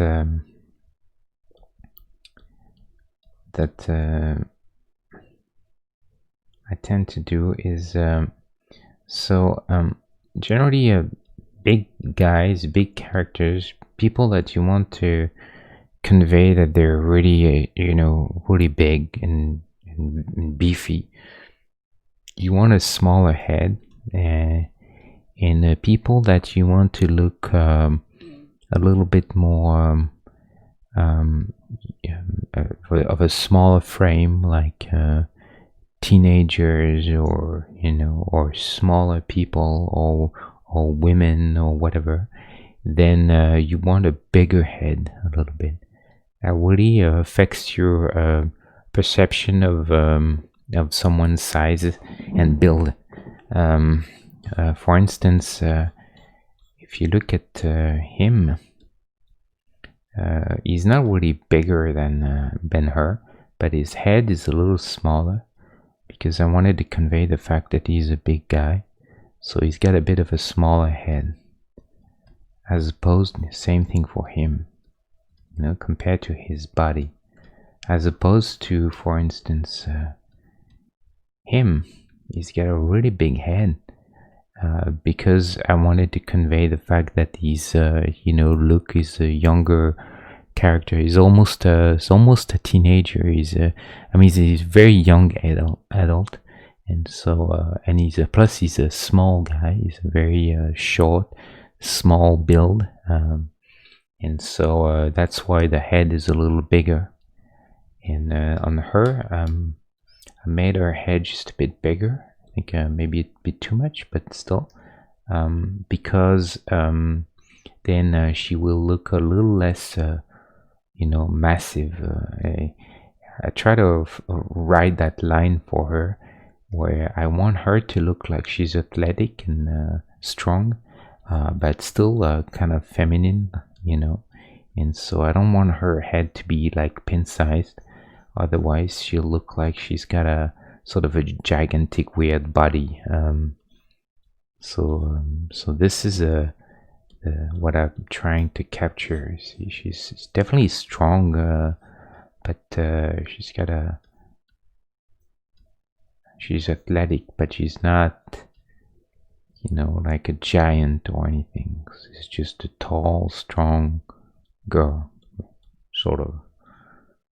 And that's the line that I'm trying to write. I want to suggest a little bit of shoulder, like kind of straight, a little bit like the nice V shape on the back. That's usually athletic people. They have this V shape in their back, strong backs. They have shoulders that don't droop, they don't go this way like this, they're more straight. And I want to suggest that she's got a little bit of a triceps and biceps, but she doesn't have arms that are of a bodybuilder either. So it's kind of a fine line. And legs the same.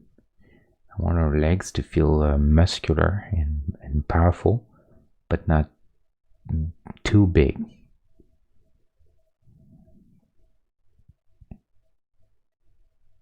So it's all bit of a, she's kind of like the Cammy White, of as in a Street Fighter.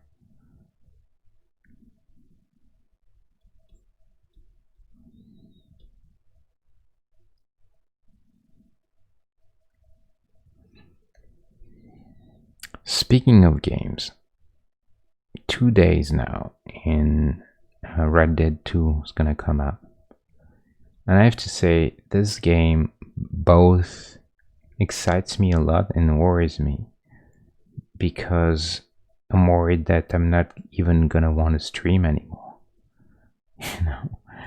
I don't know where I'm gonna find the time to play this thing. But I feel like I can't. This is gonna be impossible to pass. Like, this looks absolutely crazy gorgeous and really interesting. Yeah, I think that's gonna be. I wouldn't be one bit surprised if Rockstar does it again. After GTA 4. 5, they might just simply redefine what that means to play with the big boys, in the AAA area. Wow, I wouldn't want to be working on a huge game with AAA ambitions now. The bar has gotten to a point where the price of entry is just crazy, absolutely insane. Stuff they do is it's hard to believe that they can cram that into a PS4, a PC, or let alone a PS4 and an Xbox. Really, very, very impressive. GTA 5 was fantastic. I thought it was such a wonderful game. I know it's been quite some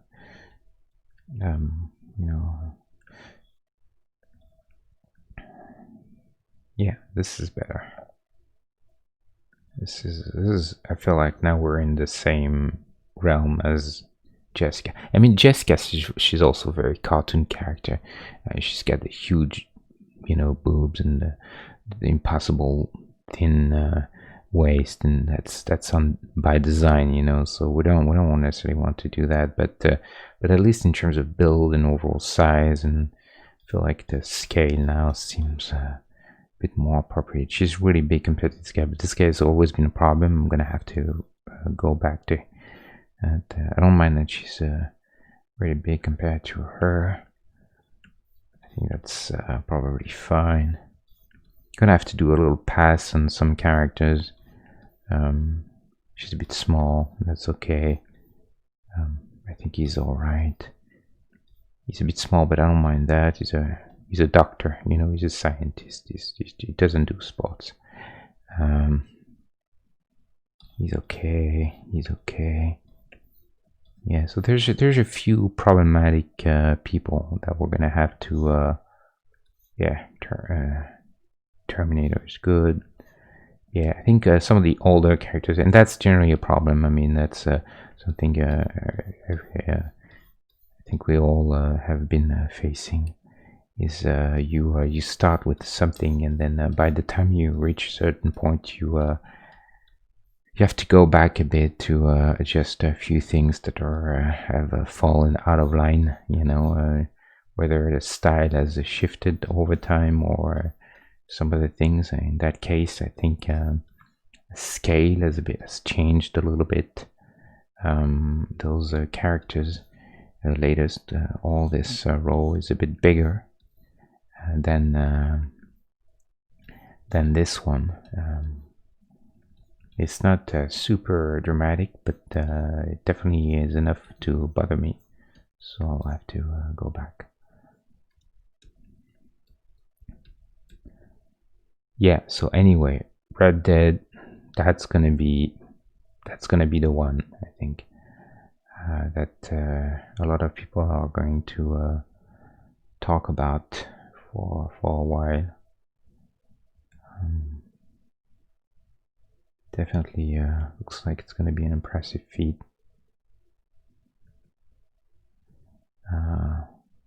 But I'm just I have to say, and that's kind of a conversation that I've heard a lot of people complaining, for instance, about the game that is only 8 hours or whatnot. But I have to tell you that for me, I'm a little exhausted at the idea of playing 60 hours which is what they announce, to finish the storyline. It's just I think those games are just a bit too big, for me. Because I have this stuff that I'm trying to do, but also I don't know. I feel like I'm getting tired of certain games, most games, very quickly.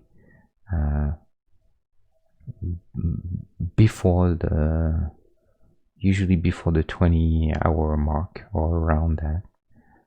It's not always, but I think yeah, I get a bit tired sometimes. But I'm definitely gonna give it as much a chance as I can, because I think this one probably deserves some extra attention. I'm really curious about the writing and all that. Something that I've always liked in Rockstar games is the quality of their writing and the care they put into making characters that are not just archetypes, and they're just very well crafted characters and stories, and they're so that's yeah, it's definitely interesting. See what they're gonna do there.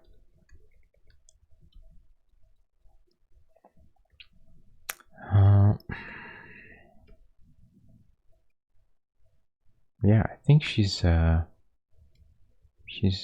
pretty close now in terms of getting all the basics in place, and it's gonna be a matter of cleanup now, trying to make. I feel like I don't know. I feel like maybe let's try. Should I twist her torso this way or not? Like she's facing a bit this way, and then maybe her hips are turning a little bit back this way, like her hips are turning a bit this way, but upper torso the opposite. It's always something good that you can try to do if you have the opportunity. It doesn't always work, but it's any sort of, again, you see the like I was mentioning, shoulders, and then hips, trying to get a little bit of a twist, and then here you have like this motion, and then you go back this way.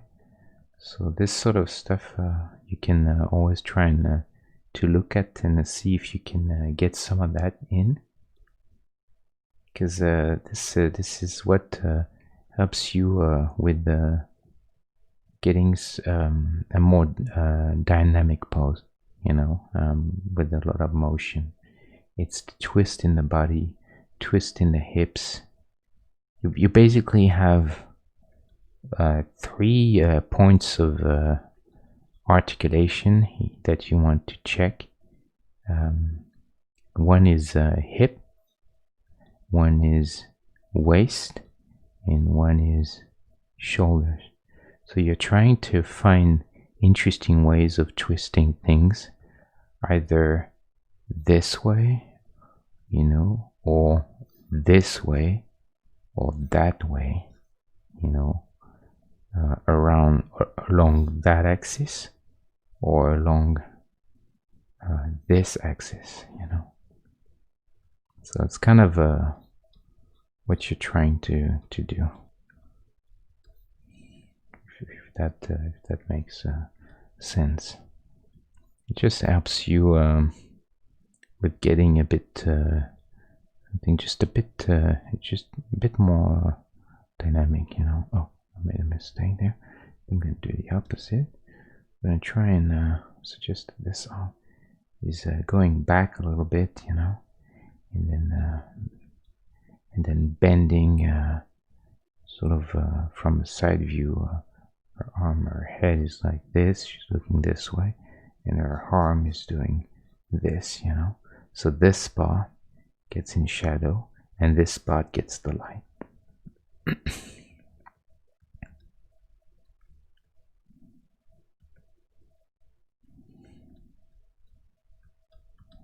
Just gives a bit of lighting to the character. I'm not sure I want to do that, but I think it's a bit too much contrast, though. So maybe we'll try to just suggest a bit, but not much. I don't want too much contrast in there. Okay. So what else does she have in this outfit? I don't really have a good... oh, there's a... I don't know what this is. Looks like probably something to hold a weapon on her back, maybe. I think she... her sword was on a...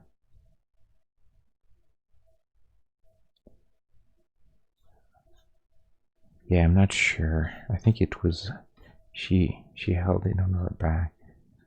And here again, I don't see that thing going across the chest.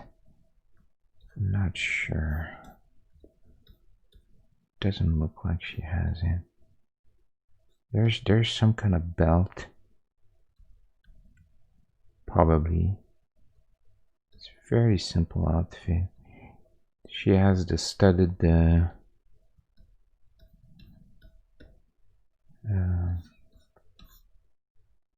bracers there. Yeah, so we can do that. Then there's that. And there's studs there also, looks like. And that's about it. I mean, there's not much to play with. And then the camo. So it's gonna be camo, and here we'll suggest maybe a belt. I think a belt might help. I want to go woody dark though, because I feel like otherwise we're not gonna read it.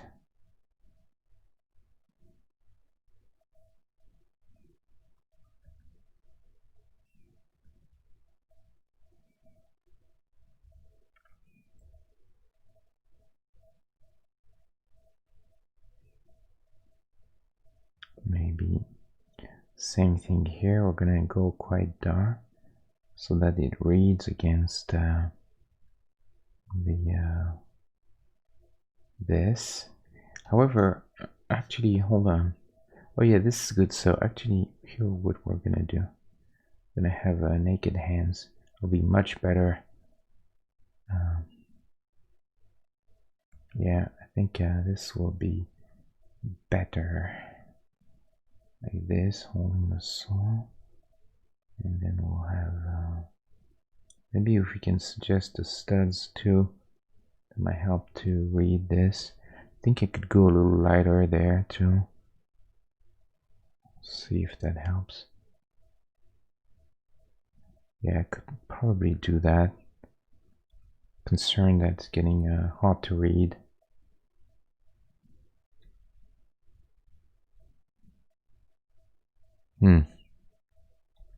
Not super exciting, but then this would be our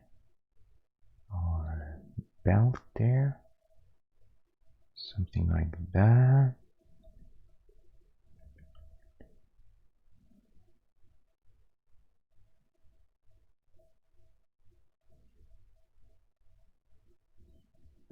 So actually this spot seems lower, more like on the abdomen a little bit. Bit of a questionable design in my opinion, but not that you know, not from a a moral standpoint or whatever, but just aesthetically, it's not very pleasing. I think it's a little strange. It's like definitely a 80s look, you know, on a. It's more 80. It's more 1982 than Dawn of Man, you know. So yeah, I don't know. Well, it is what it is. Can't really change that too much.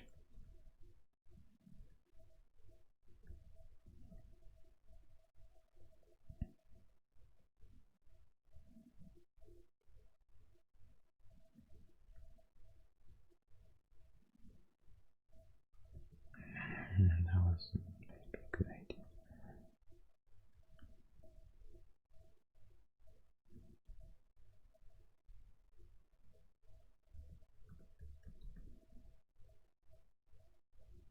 Can I do two? It's quite open. Again, I mean, ugh. It's not super aesthetic. Don't. I can't say that I'm very impressed with this costume. However, I really like the war paint. She looks fierce with that. That's really nice. I guess the Green Beret doing this, but more as a camo thing. But I guess this is more like to impress your enemies, you know. That would definitely impress me, that's for sure. Look at that, crazy. Yeah, that works well on her. And Conan was great too. Remember, that was really cool. That whole scene was great. Yeah, that's the one. Look at that, crazy, so bold, very strong shapes. That was a very cool look. Very cool look. Yeah, they did great with that. Doesn't make any sense, but it's just cool, you know.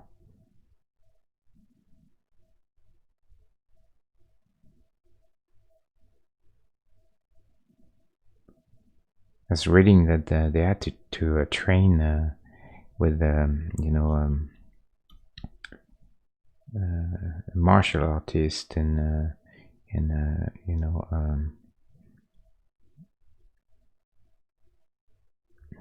specialist in arms and stuff like this, in order to be able to wield their weapons properly. And they would try. They would rehearse some of the moves 30-40 times right before the take in order to make sure it looks right. Yeah, I mean, actors, they make a lot of money, that's for sure.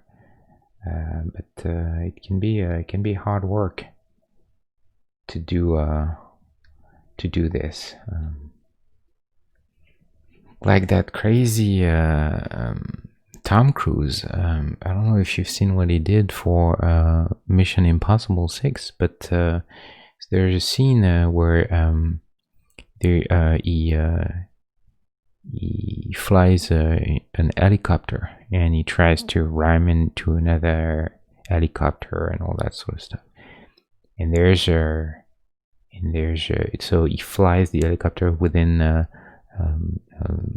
mountain range. It's a beautiful area, and he goes in and out and of those canyons and all that stuff. And at some point, he does like a spiral down the helicopter. It's a very difficult maneuver to do, and it turns out that it's all done for real. He was actually flying the helicopter himself for real. And I'm not even talking about him flying the helicopter with another pilot sitting next to him in case something happens to recover. He was himself in the helicopter by himself. There was no one else. So he flew the entire thing. He did the stunts, all of it, and he had never flown an helicopter before. So what they did is that they gave him a crash course in helicopter flying for 3 months intensive training. 3 months, that's what he did. 8 hours a day of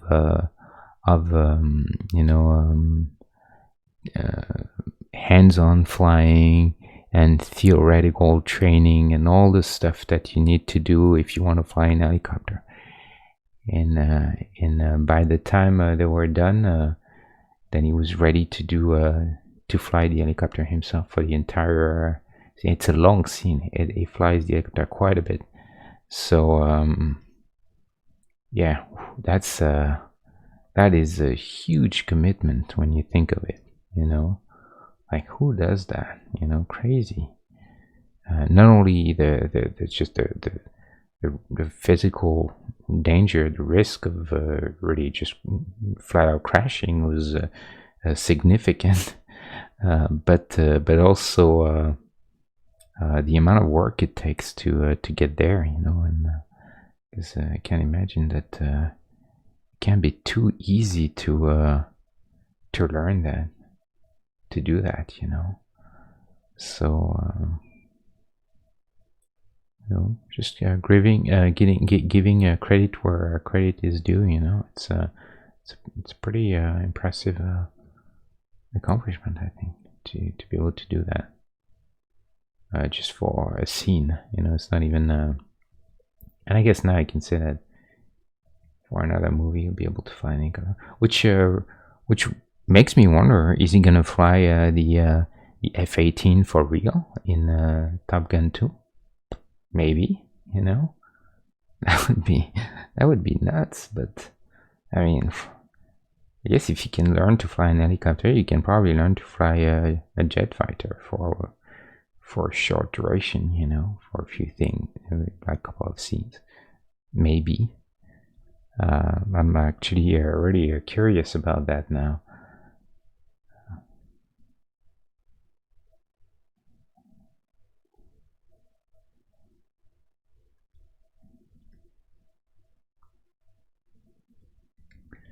So let's see. I'm gonna try and just those studs. And I have to use different values, and because on the white background this eats up a lot that shape, so it's hard to read anything in it. So in that case, you really have to make sure that you use the proper value. But you see, if I use the same here for this one, because this is all dark, this shows a lot more. So I have to exercise a little bit of judgment there and find a sort of in between, so they read about the same.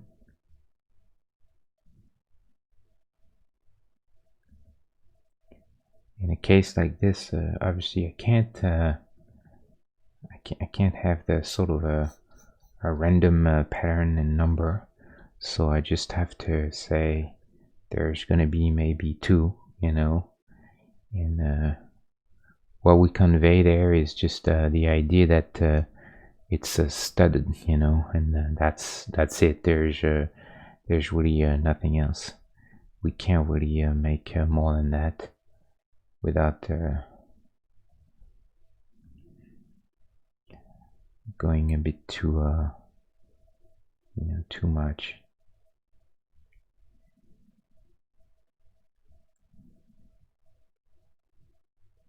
I wish I could have a third, just at least. Oh, maybe that. I guess I could maybe do that. Let's see. I'm trying to find a proper. It's tempting to do that, but I wonder, is it too much though? Even this seems like a bit too much. Let me go a little, just a little darker. Not as dark as here, but a bit darker.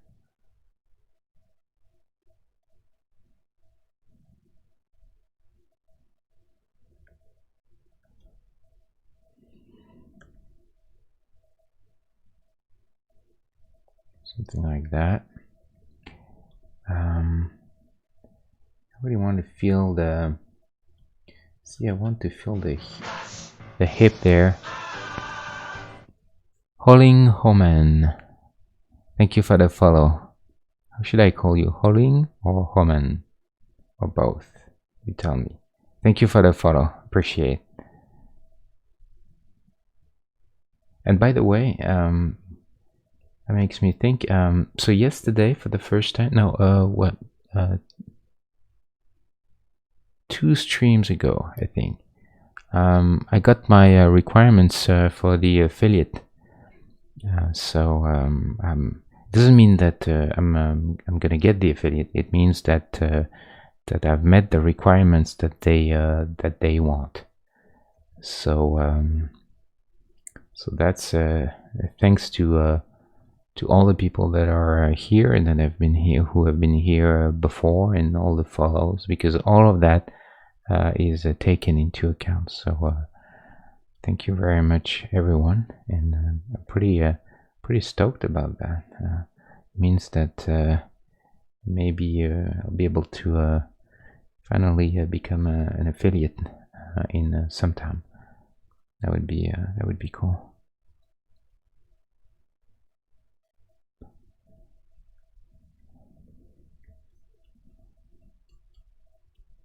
Welcome, Holy Homan. As you can tell, here we're doing a little pixel art. That's what we're doing. Trying to make some movie characters that for a game project that I have in mind. We'll see if the game gets made, but the characters are definitely getting made, as you can tell. And also I've done some little environment, little tiles for a future map that I want to do, like representation of a map. And this is some vehicles that are for also it's all movie inspired from the 80s and the 70s and before. So we have I'll go over them really quickly. Conan from Conan the Barbarian. And as now we're making his partner Valeria in the first Conan movie. And then this is Darkness from Legend, Ridley Scott, and 1983, I believe. Those are like generic enemies that I want to make. This is Kurt Russell in MacReady in The Thing, 1982, from John Carpenter. This is the guy from Halloween, Mike Myers, in Freddy Krueger from Wes Craven, in Herbert West from Reanimator from Stuart Gordon, This is Indiana Jones, RoboCop, Sarah Connor, as she is in Terminator 2, Flashdance, Alex from Flashdance. This is from William Friedkin movie, A French Connection, and this is Popeye, a cop. It's a film from the 70s. This is Red Sonja, another character from Robert Howard, who also created Conan and Solomon Kane. This is Pinhead from Hellraiser, and then Stanley Kubrick's The Shining, Jack Torrance. This is The Rocketeer, Jessica Rabbit, and then from 2001, The Space Odyssey, Mark Bowman. This is Tony Montana from Scarface, and Ripley with Jonesy the cat from Alien. That's Leatherface. Those two are from Franklin Schaffner in 1968, Planet of the Apes. This is Luke Skywalker, obviously. Beetlejuice, Elephant Man from David Lynch. Ben-Hur, 1959, from William Wyler. This is Terminator from James Cameron in Terminator 2. This is Beverly Hills Cop, Axel Foley. That's Bill Kilgore from Apocalypse Now. John J. Rambo, and then Zemeckis from Robert Zemeckis, Forrest Gump, and then the Iron Giant. So all of them movie characters. Yeah, so now we're doing. Oh, and this the last we did on Monday was this guy that has a different name, Blondie, or the man with no name, in The Good, the Bad, and the Ugly, in the Dallas trilogy from Sergio Leone. Okay, so let's keep going with her because we're getting close now. Yeah, Robert Howard, who wrote Conan, is an interesting character. He had a pretty tragic story, actually. If you guys are interested, he was like I said, he was a very strong guy. He was an athlete. He was doing sports all the time, but at the same time, he had a very he had the personality of a bookworm. You know, he would spend all his time in the library and in being a fairly solitary childhood, and he was living with his mother. He wasn't married or anything, and then he was writing all those stories about heroic guys and fantastical adventures and in the dawn of man and all of that, and he became very good friends with H.P. Lovecraft, Howard Philip Lovecraft, who is well known for his whole Cthulhu mythos and all the books like At the Mountains of Madness and things like this. And they became friends, and they started to send each other letters, where they share their ideas on the world and their ideas on writing and all sorts of things. And they became very, very close. And I read some of the letters. Actually, you can find them on the net. And then Lovecraft, he was a very different kind of man. He was very always very sick. He had issues, health issues for his whole life, but he was similar with and he was small and lanky and very different type of person that Robert Howard was, but they shared the same sort of difficulty to relate to people. They were quite like lone wolves and living by themselves. And so that I think that's why they probably connected. But what happened is that one day Robert Howard, he was living with his mother, but she died eventually.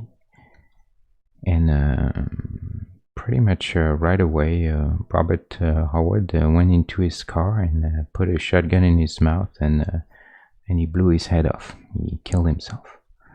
So very dramatic end for this guy. He couldn't cope with the loss of his mother, and that affected Lovecraft tremendously, because he didn't have a lot of friends, and the death of Howard was a big deal.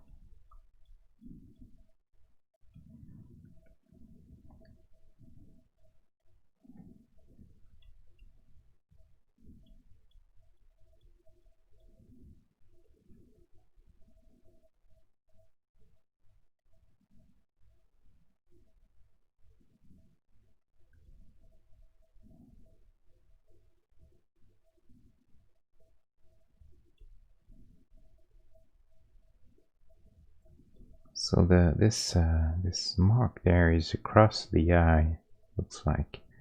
So probably need to do to convey this.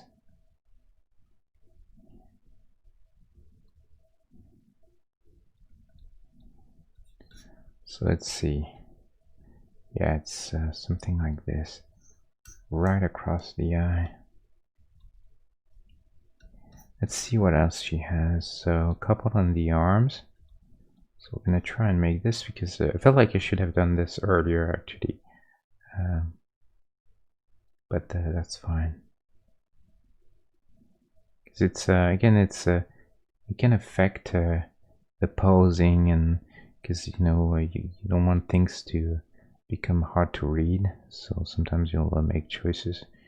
This marking can actually affect the way you're gonna pose the arms or whatever. So there's maybe one here, and then maybe we'll do a smaller one there.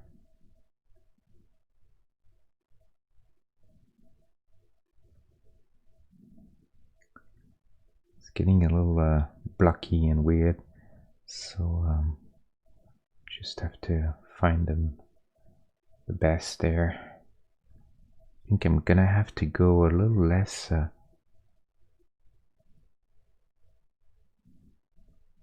contrast, just to avoid to really break break the arms too much, break the readability.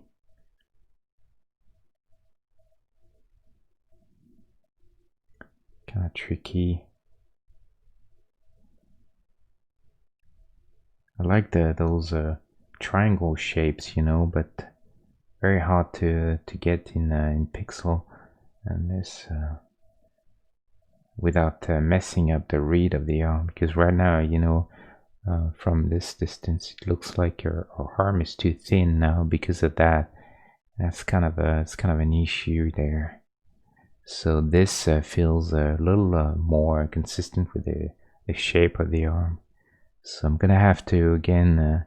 It's one of those where you just have to make things work with what you have, and it's not always ideal. But that's how it is. Legs will be much more fun to do because there's way more surface, so we can do more interesting things.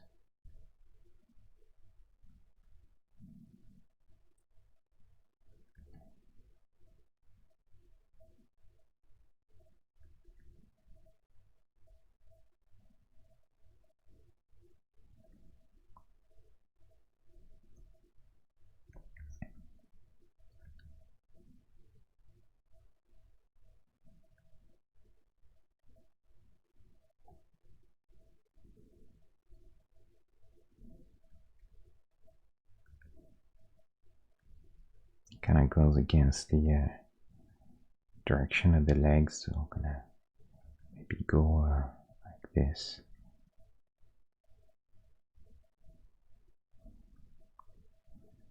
So here you can see partly why I decided to go for a bigger size at some point. There's so much more that I can convey with the at that size, that it's really tempting to to go a little bigger. I'm gonna make sure not to touch this fabric, because if I do this, it's gonna get confusing. So I have to make sure they don't touch.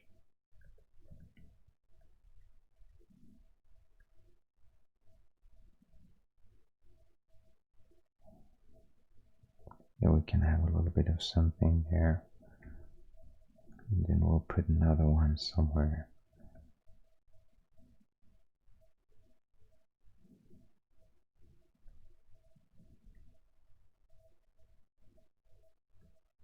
Would like to have a big one across the leg, so I'm gonna have to change direction a little bit, which I think is fine.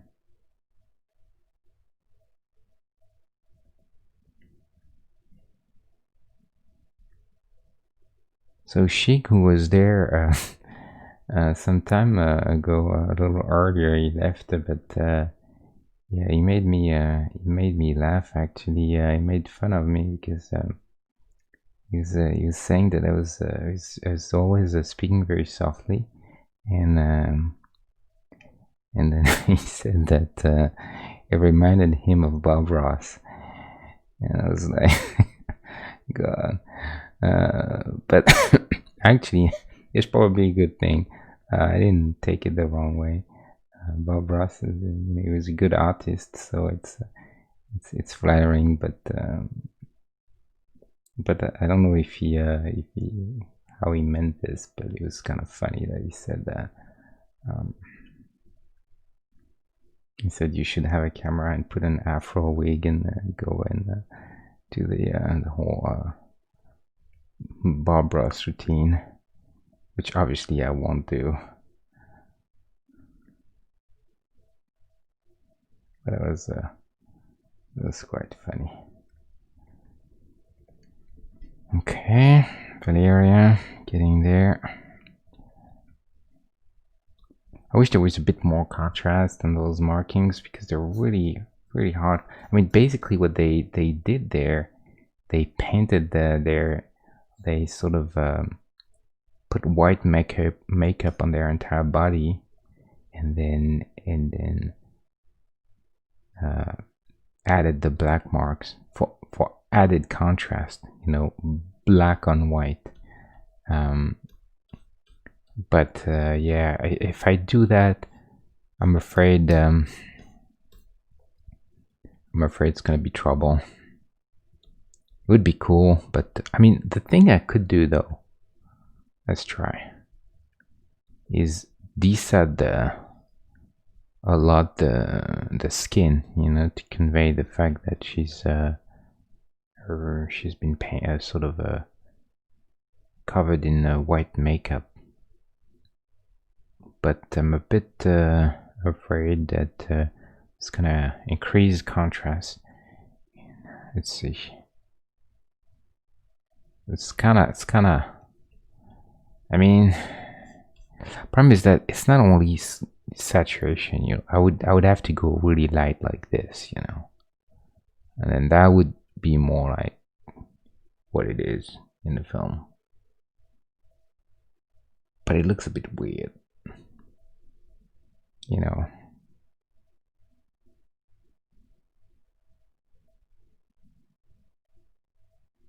Not a huge fan. I don't know. I mean, maybe there's somewhere in there like a compromise. I'm gonna use that compromise word again. Oh my god. An appropriate value cutoff. That is.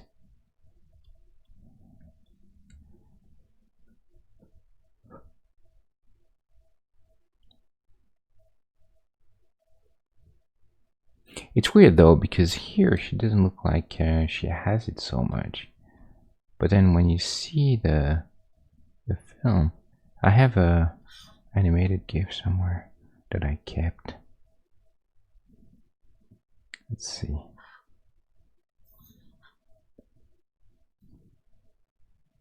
That's the one.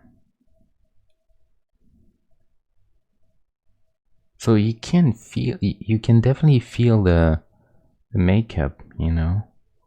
It's fairly, because I think the way you can look at it is you look at her hair. She's a very light blonde, and yet her body color, her skin color, is actually close in value to hair, which means that the skin here is very pale. So maybe doesn't really help me. But what you see there though is how black or these markings are really dark. And for me, that's not great. So she's too yellow.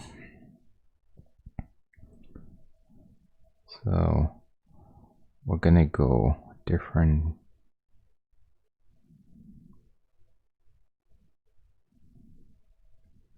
Yes, this could pass for it.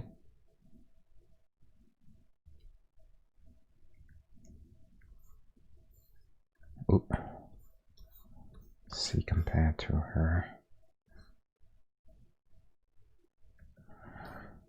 it's hard to make a call there. I feel like it could go a little harder contrast generally.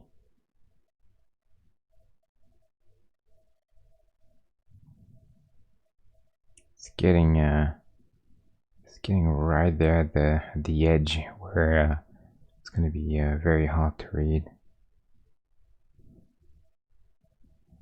Yeah, I guess this is a bit better. However, for shadow there,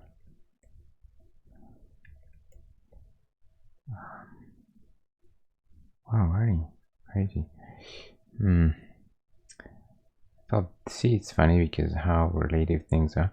This, I thought this was darker than there, but it's the same color. It's because this is surrounded by a different color, so you have a different perception. I think I'm gonna go a little darker though.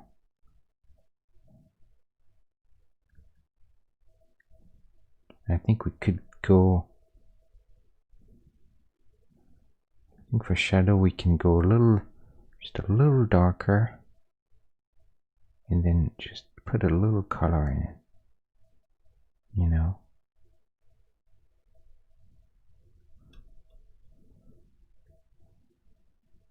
Yeah, I think this is better. That feels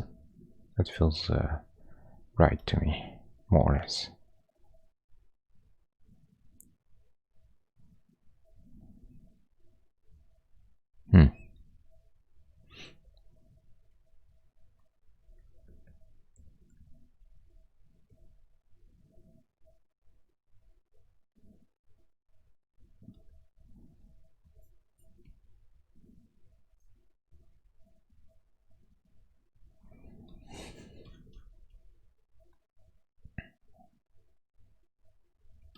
And here we're gonna have to do a little bit of lighting in it, so it's not too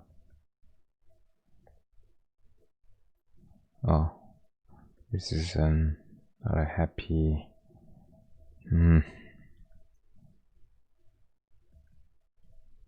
what's the thing?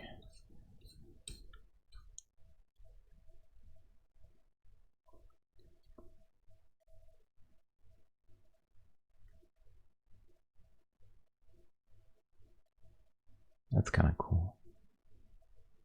Like there's like some hair that kind of goes a bit across the face, then kind of like wraps around, and yeah, That sounds alright.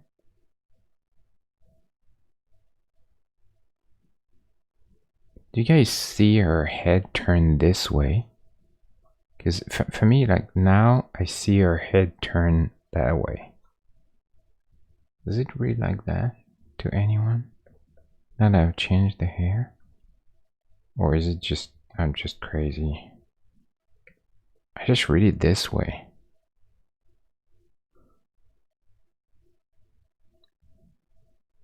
It's kind of cool. I kind of like it though. Just get a bit more poise, you know. I think we can go a little lighter. Across the face, doesn't need to be that big.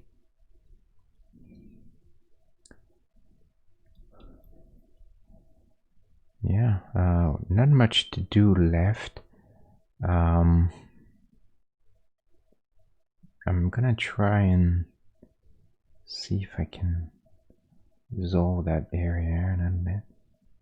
It's a bit hard to understand the weapon. I think maybe we need to go different angle on the weapon. So it's gonna be 2 and then 2, you know.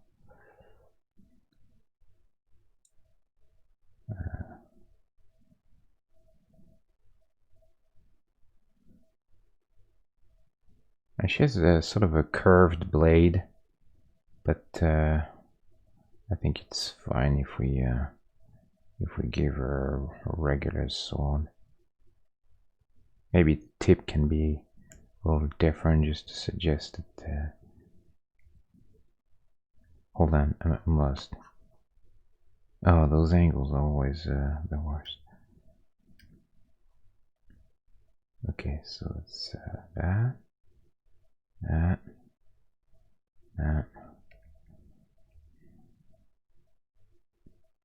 Can do that maybe.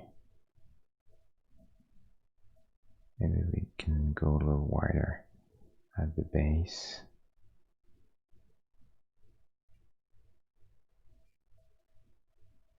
Yes, I think that feels better. Yeah, I kind of like that. Yeah, definitely. Yeah, that's a lot better. Yeah, she was such a cool character. That line that she has, "Do you want to live forever?" is such a good line for her. She has very much. She has this sort of. She's almost a bit desperate, and you can tell that she doesn't have a lot to lose for the most part. In up until the time where she meets Conan, and then her whole perception changes. Now she has something to lose, you know, Conan, and that's that really changes her behavior, her whole way of looking at things. And I thought that was really good for that.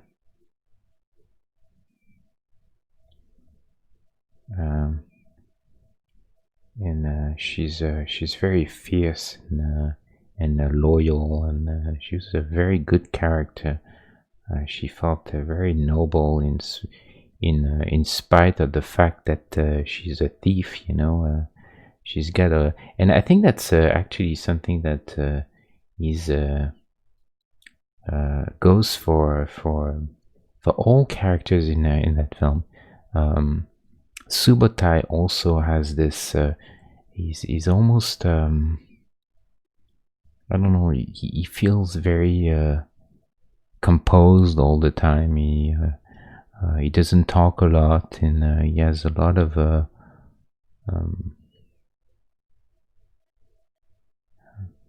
It seems like he's a bit more reflective, you know. But also he's also you can tell that he's also very loyal to Conan.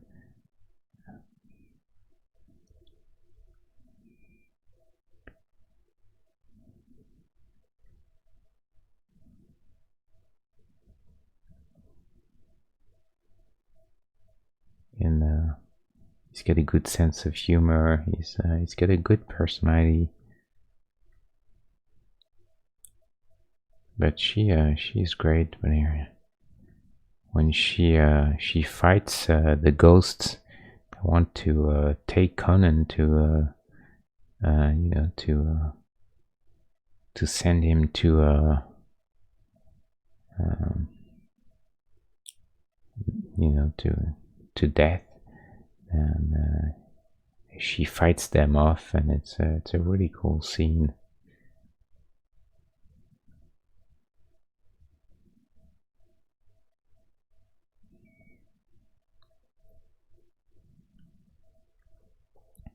And the music of that film. I think this is.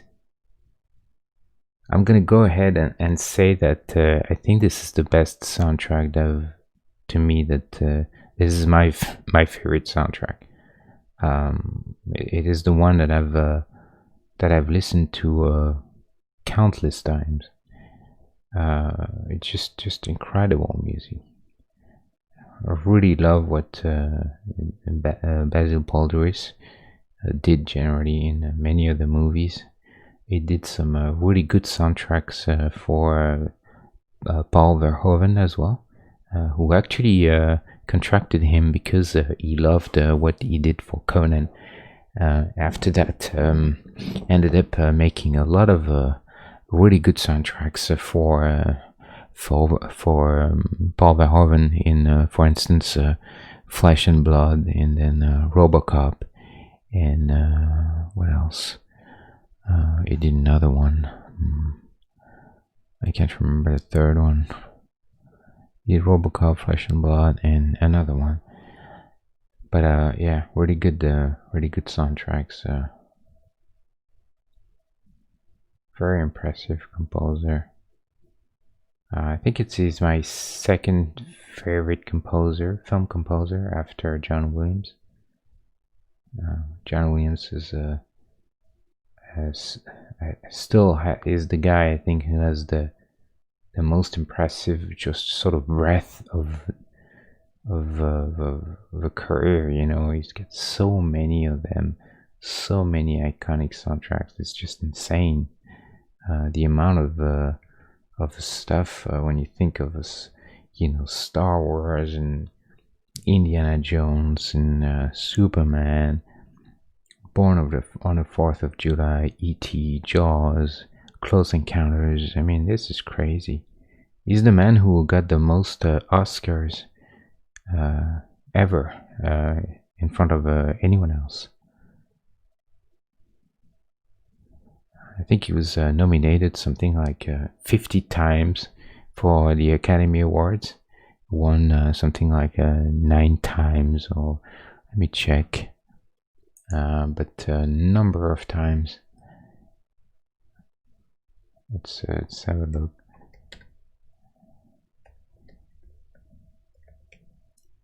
That same year, I think he had 1 year he was nominated for two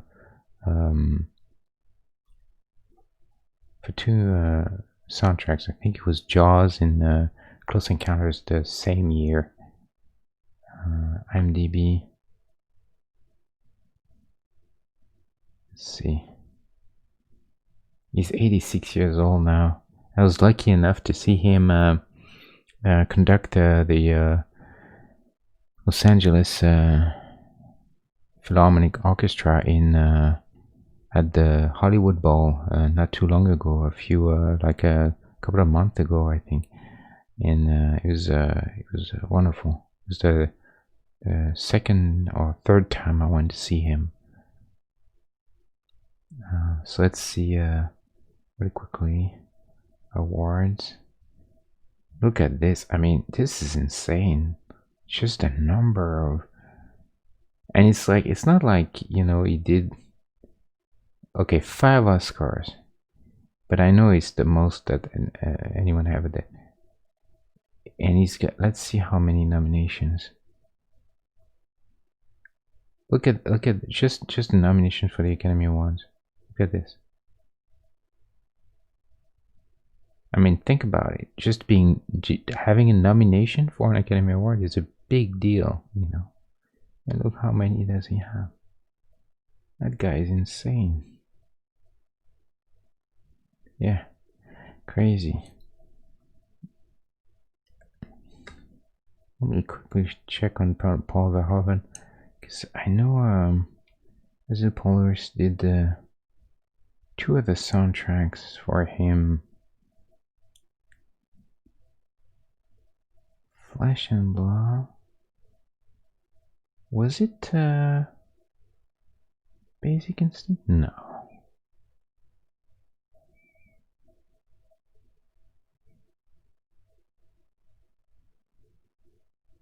Wonder now.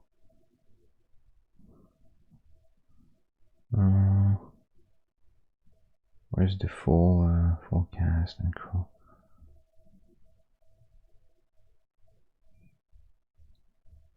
Music.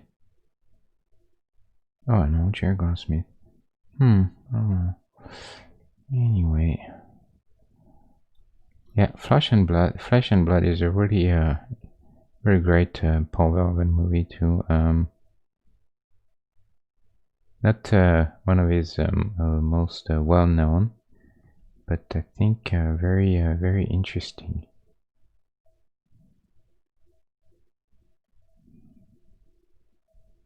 It's set in the medieval times, like dark medieval times, you know, around 1200 or something, and he tells the story of a young couple of a very rich upbringing, noble families, and their lives are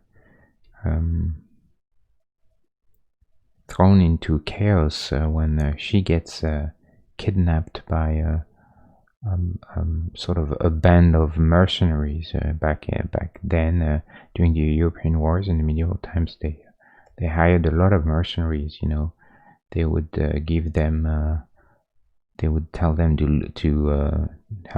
attack a city, for instance, or siege a city, and then they would give them the permission to loot to their heart's content once the job was done, and it was a common thing to do back then.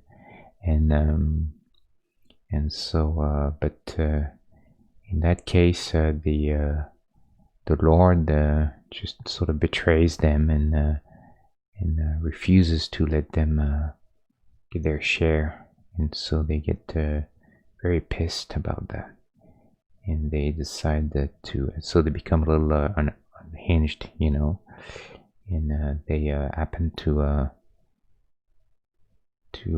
meet the caravan of that lord, and they kidnap the daughter, and then she was supposed to be married to the son of another lord, very rich guy, and then he decides to go and save her, but he's young and inexperienced and he doesn't know anything about war.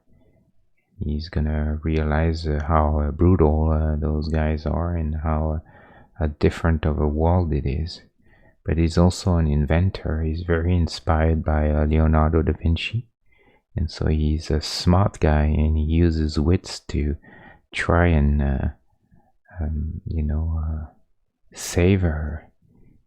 But she's also she kind of falls in love with the head of the mercenaries, and becomes a little torn between the two.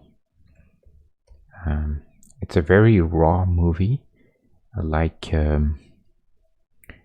all most Paul Verhoeven movies.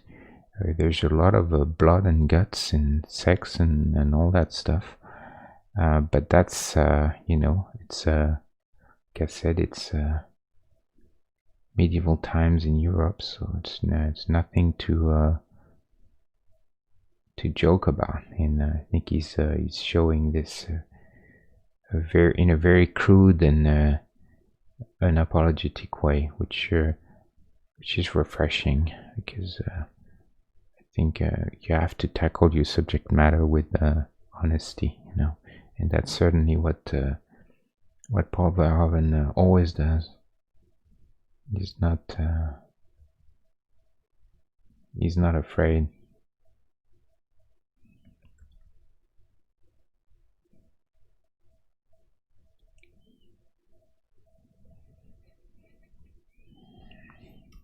I think we're gonna be almost done with her. I think I should probably try and get a little bit of lighting on that sword, but it's always difficult, that stuff, because it's getting usually you want to go pretty high contrast for metal, but like I said, it's there's not much to work with there, so we're gonna have to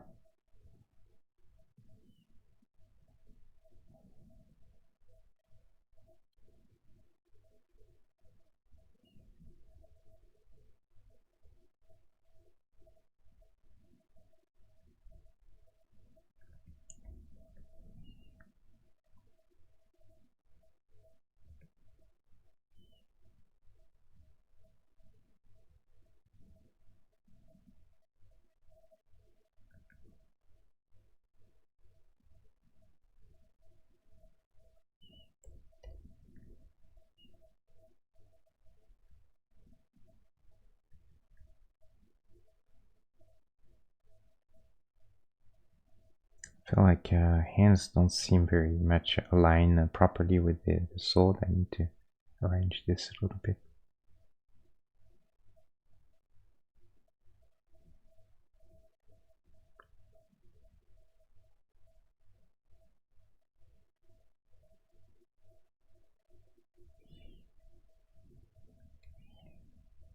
Oh, also she has the... So I think this spot is supposed to be darker.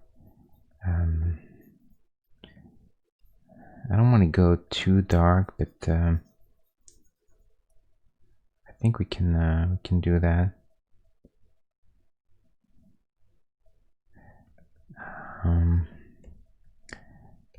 What if I go that dark? Is that bad? Maybe that's alright. It's just a bit of lighting there. You know, like this is a little bit more in shadow than this spot. And then I think it would be nice to try and suggest those studs there. Same idea.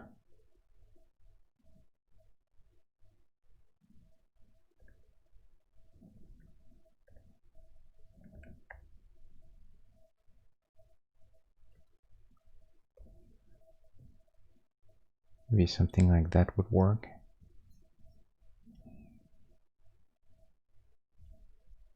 There's a little misaligned to her, because if you imagine like that, her sort of the axis of her body there would be around here, the crotch area there. So I think I need to do this.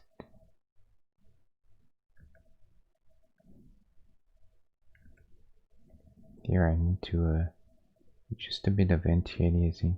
Something I don't like to do generally, but in a case like this, I have to. So just two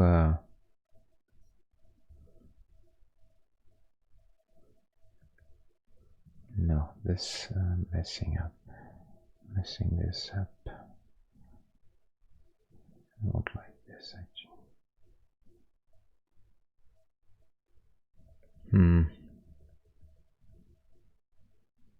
Yeah, it's this spot that's the problem. Let's see. That hand is getting a little bit confused with the thigh there. I think we need a shadow there on the thigh, just to kind of separate that, and maybe leave the hand bright. And we'll do that.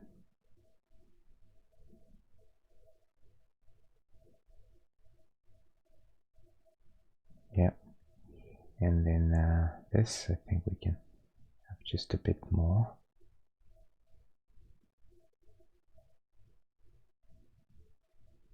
Here, just again to make sure there's no confusion. Let's get rid of that mark there for now.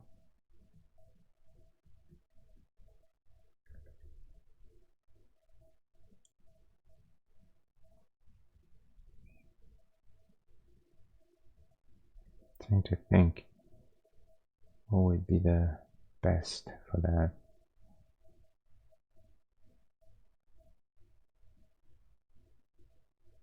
And maybe something like that.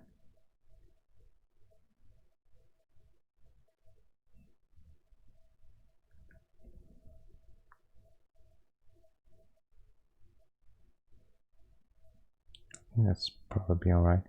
I want to make sure that the thigh there is really going high.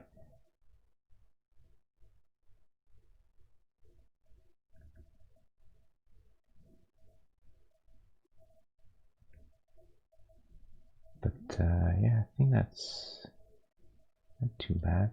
The problem is that this is very confusing.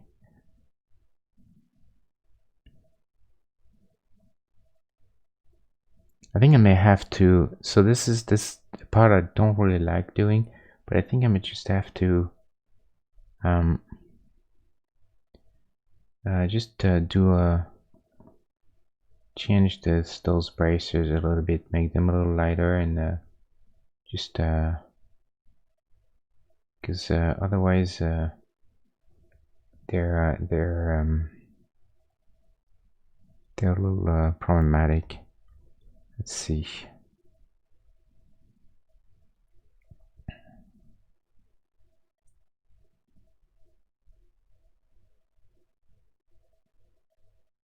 Not sure this helps. Because ideally, I mean, the best would be, I'm gonna overdo it, but the best would be to go really brighter.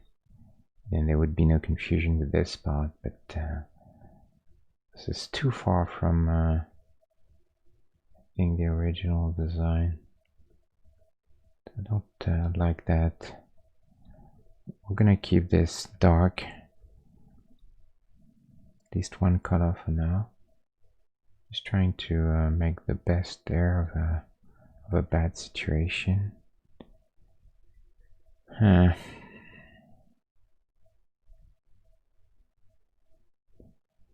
We can go a bit more hard contrast for lighting, and you know, just admit that this is what it's gonna be.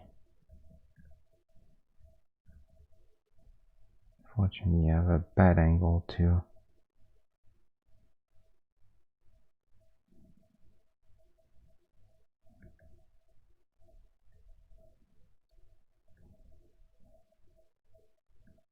Yeah, not too cooperative pixels there.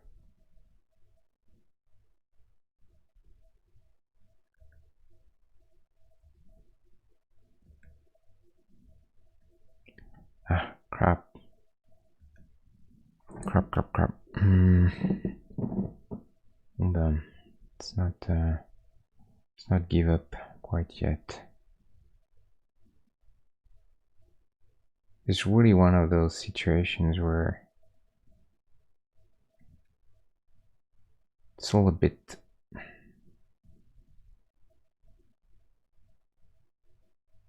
nothing's quite right. Let me get this a little actually I'm gonna go shorter. That's gonna help a little bit. Because anyway, 4:4, you know, it makes sense.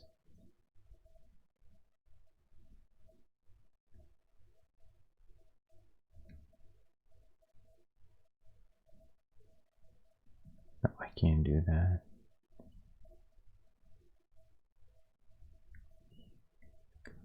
Try and I disarm a bit just to see. So we're going to do that.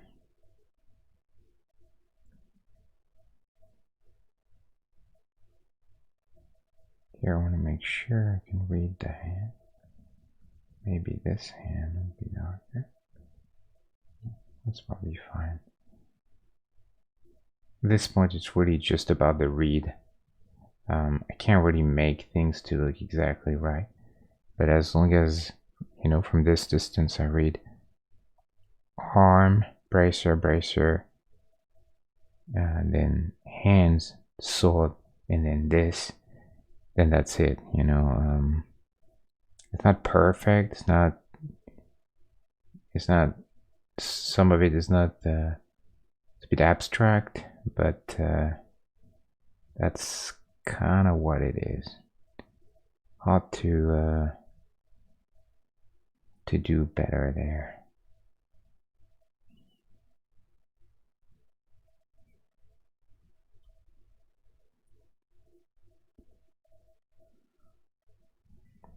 Okay. Valeria. Tell you the truth, I thought this shoe was gonna be quite easy to do and fast. Yeah. That shows you that I'm still very still not really knowing every time what's gonna happen. It's always a bit of an adventure every time.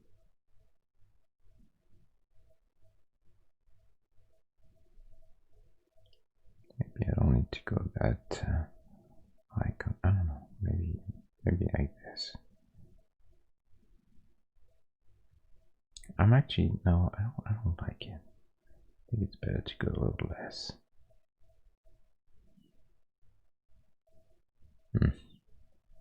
In between, somewhere in there.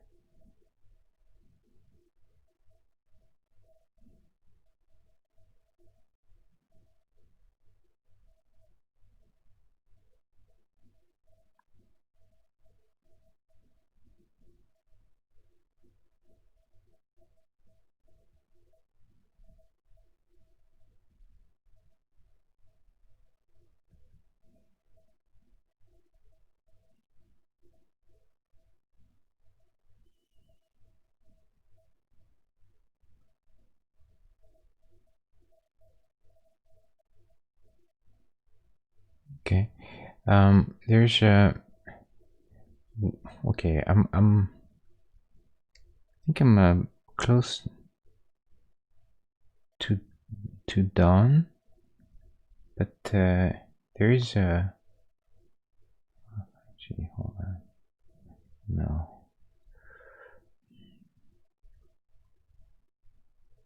There's one thing that I don't like is this line here, how straight this is. But I know that it's gonna probably be. Oh, actually, maybe this is good. I was gonna say it's gonna be horrible to find a proper. But actually, you know what? I think I may have found it by accident.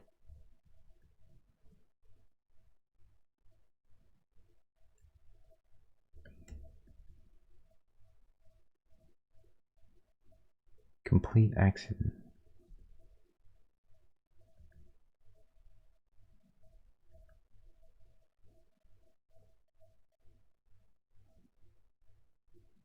Bit of a direction. It's just a bit too much angle, but I like straight. Ah, come on, Valeria.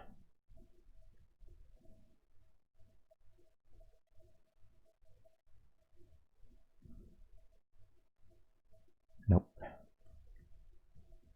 Ugh. Maybe that is fine. And then here in between. Yeah, I think that's not bad actually. That feels closer to what I see here or there. Yeah, I think I like this. So let's double check. Okay, I've got no detail in the boots. I can't really allow that.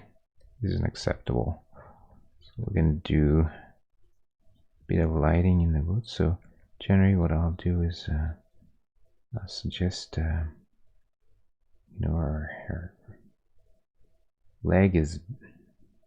foot is bent there. So same thing, a little bit of a shadow there. Quite dark. I mean, those boots are almost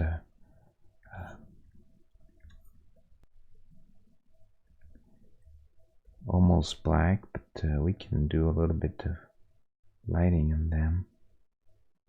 It's fine. This one is going to be all in shadow, so we'll do one color. Doesn't have to be too complicated. Here, this little gizmo there, little button, very useful. It's called Preserve Transparency. And see, when I click it, you see there's a little lock there. And what it means is that I can't paint outside of even if I try, outside what the pixels are in that layer. So then it's almost like you can color, imagine coloring a color book, but you can't go outside the lines. That's pretty good to, it's a good little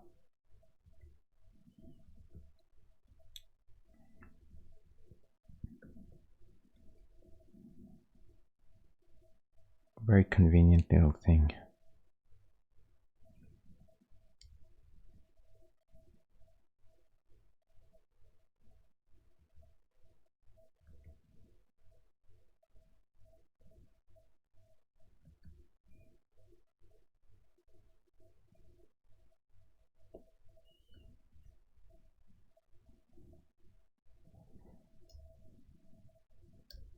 I think maybe this leg is a little bit long now.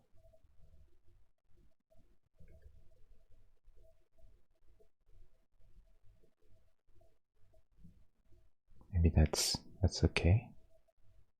And I think also this spot is a bit long. We can do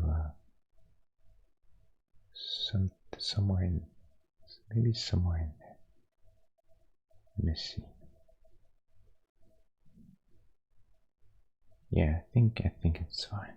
I don't have to go too crazy.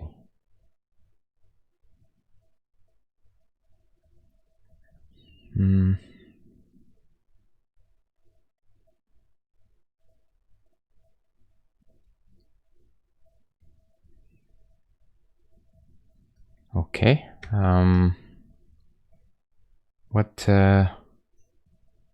What do we think now? I think this is it, more or less.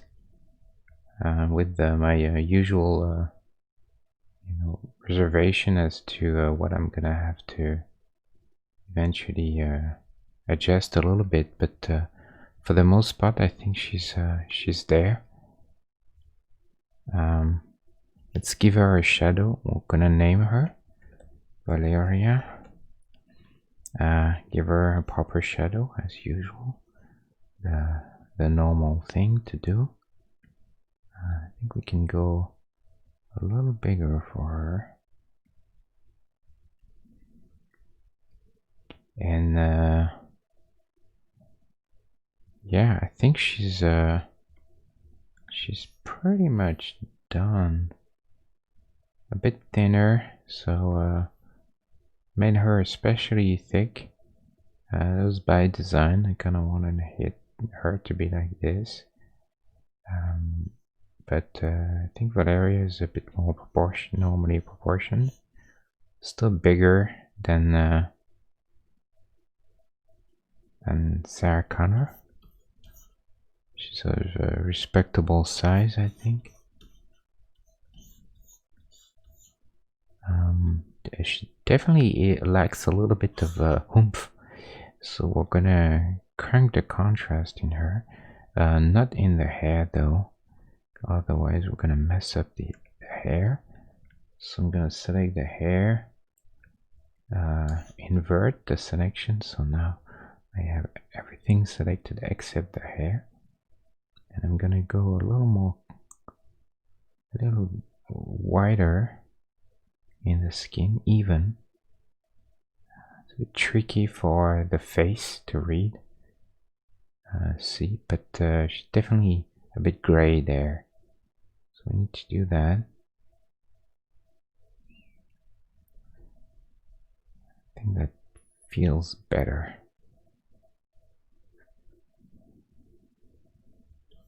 In here, a little bit of an issue there. But what we can do maybe is go the opposite and go darker for the hair with more saturation. No guarantees. I just want to try. More of a... No, it's not gonna help really. Tell you what, we're gonna cheat a little bit the face. Go a little bit darker for the face. And as long as we keep saturation up, we should be fine. So now we read a bit better. Face against the hair. Yeah, I think she's alright.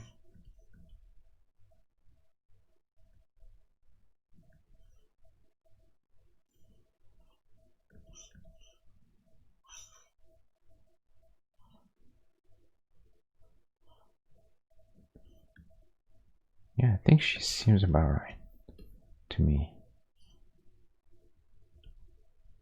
Bit stronger arms than Jessica there. Jessica's got a very thin,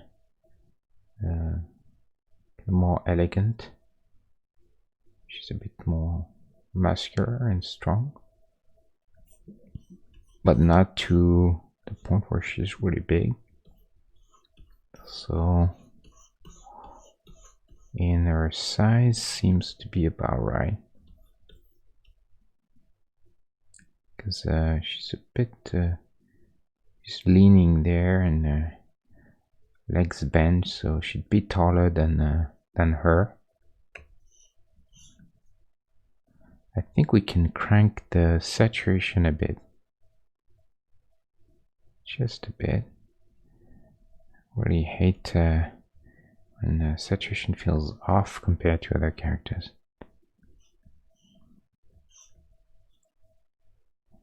Yeah, I think seems about right to me.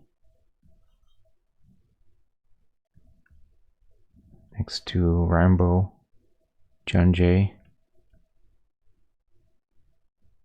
Make a good couple. Look at that. Wouldn't mess with them. Nice. Reminds me of that scene in Guardians of the Galaxy 2. When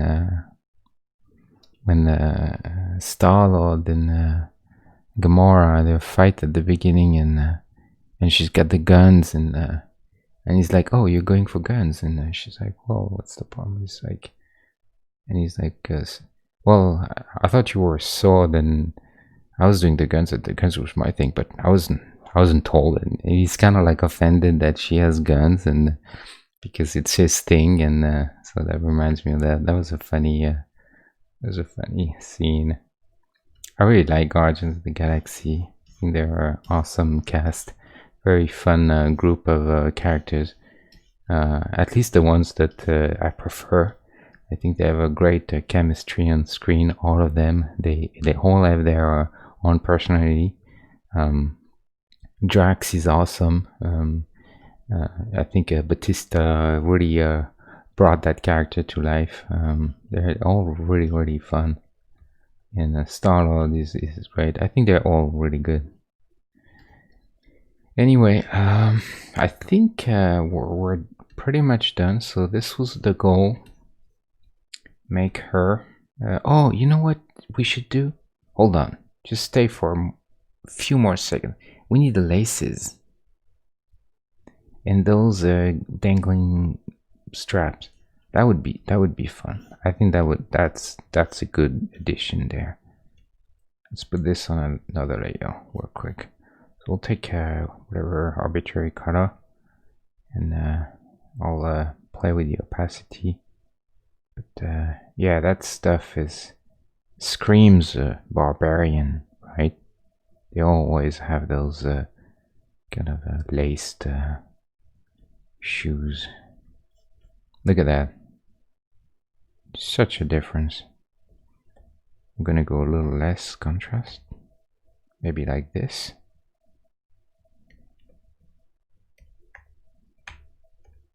Hold on. Somewhere in there. Don't like that saturation. Yes, I like that a lot. We're gonna keep it. And yeah, I think that helps quite a bit.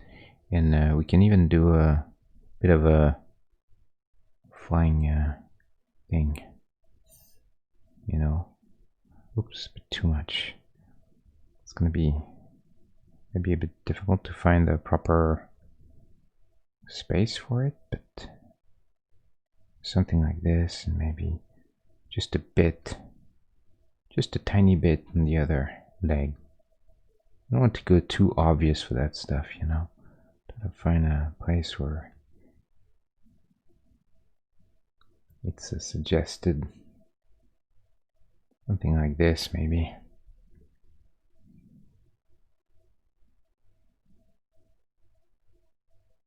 Yeah, I think that's okay. Okay, so what else? So the goal was that I haven't done the fur. She's got that big fur around, but then this spot's gonna look really big. I guess we could do this spot dark at least. You know, just to suggest it's a different material, or so that's fine. I think we can do that.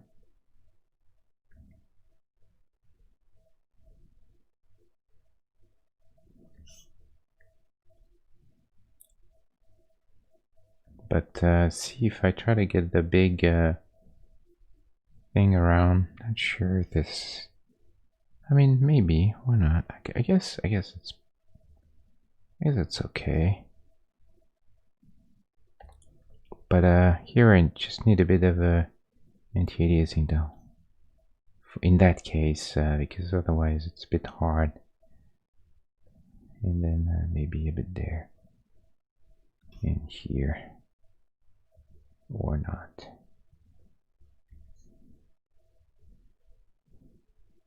Yeah, I think we can do that. Actually, hold on. This needs to go a little further, I think. Something like that.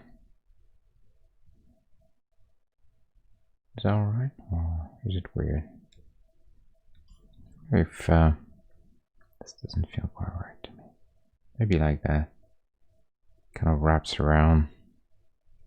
You know? Yeah, I think and like this. Yeah, this is better. So a little pixel suggests that the leg is actually getting in that boot.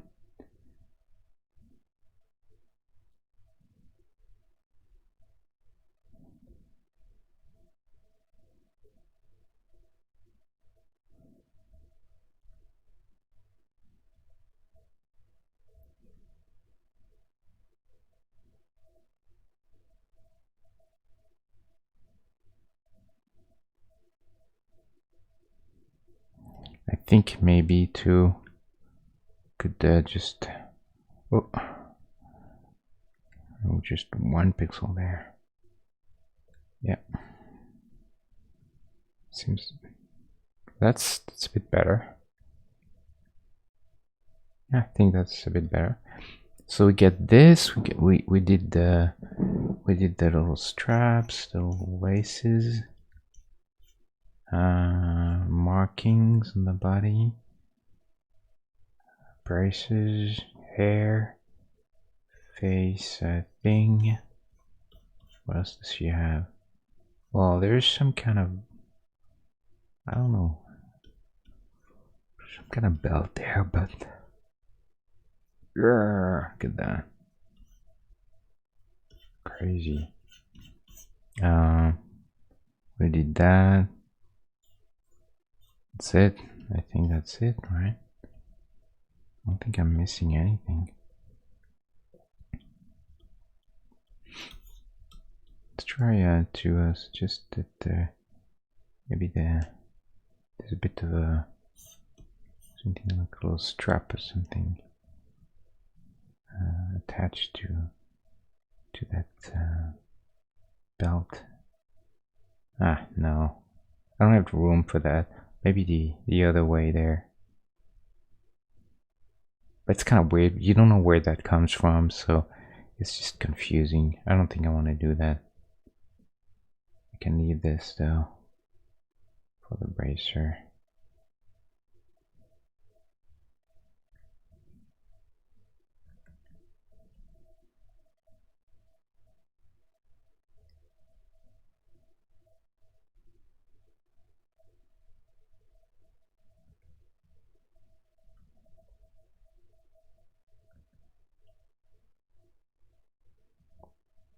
This spot annoys me a bit, but I don't know what to do with it.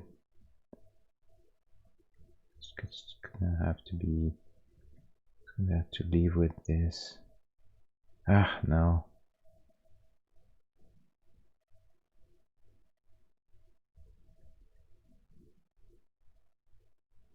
No. I think it was better before.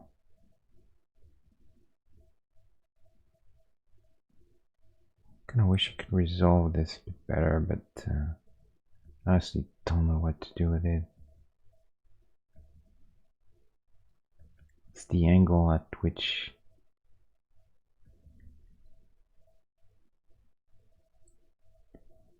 you know what, that's it.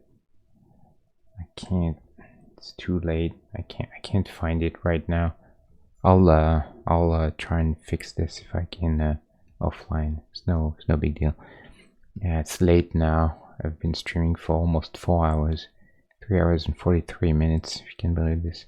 Yeah, definitely not a quick one. I was like, oh, it's gonna be quick. Two and a half hours maybe.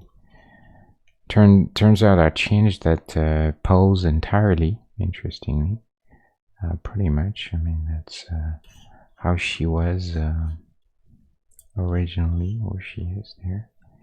I guess I kept the body a little bit, but I already changed the legs. This worked. That says, oh, look at this. This is the thing that I need to have. Oh my god, I was gonna forget the jewel, and you guys don't tell me anything.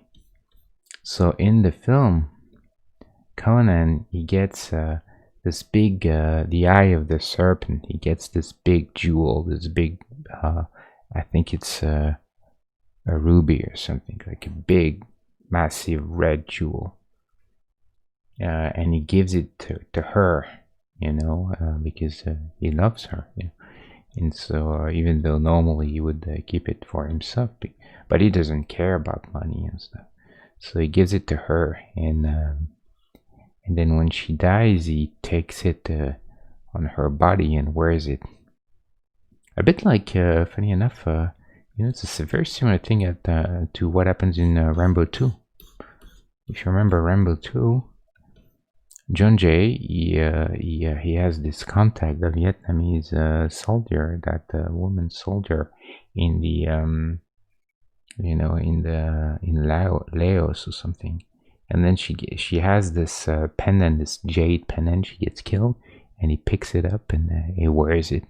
It's sort of in memory of her, and that's exactly what happens to Conan, except that in that case the jewel is red. Remember that? Valeria, no. Conan, red jewel. Whatever. Is that? Ruby. Serpent of. Wow. Conan. Eye of the Serpent. I think it's called Eye of the Serpent or something. No, wasn't it?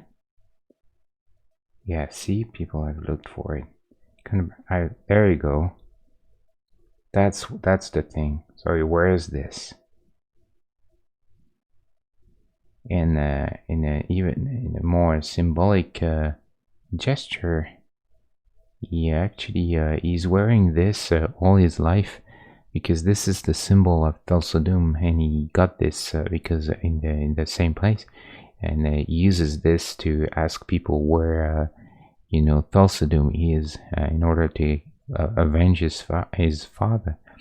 But then in that scene, he takes this off and replaces it with the eye of the serpent, which means that at that point there's a turn in his life, where the memory of her becomes more important than even more important than his revenge, because she gets killed sort of because of his desire to avenge her. So that was cool. There's plenty of really interesting symbols and themes, like this, for instance, the Atlantean sword. For all his life, he's chasing Thulsadum in order to avenge his father and get back the sword that his father, the master sword that his father forged. And that's the symbol of the strength of his father and everything that his father taught him. But then when one of the people, the soldiers of Thulsadum, fights Conan with his own father's sword, and Conan, in the meantime, he has found his own sword, the Atlantean sword, in the crypt. And then they fight, and he smashes, he breaks the sword of his father. And so that makes him think, because that was the symbol of his father, and he realizes that the sword really isn't what makes the man, it is the man that makes the sword. And so otherwise he wouldn't have been able to break that sword. That's the Atlantean sword. And the master sword is the one that has the sort of a skull shape on it, like the goat skull or something. And so Rambo 2 Jade pendant, same thing. Has the pendant there around his neck. That's her, and then he wears it. It's a very similar thing. But Rambo 2 came, I believe, after. So maybe they stole the idea from Conan. Who knows? We'll never know. But we're gonna put the pendant on her, and that's perfect because this is a really plain, boring area there. I don't want to work any cleavage or anything into her. I don't think it would be nice. So we're gonna put a nice little jewel there. The eye of the serpent. So, boom. Eye of the serpent. Good thing is now we have a bit more pixels to work with. So that's kind of cool. And a little bit of a necklace. And that's it. We're gonna go lower contrast. So it doesn't look too big. There, Valeria. So much more prettier now with our jewel. Eye of the serpent. Yeah, very good. I like that. So on her, and I think that's it. We're done for tonight. We've finished Valeria.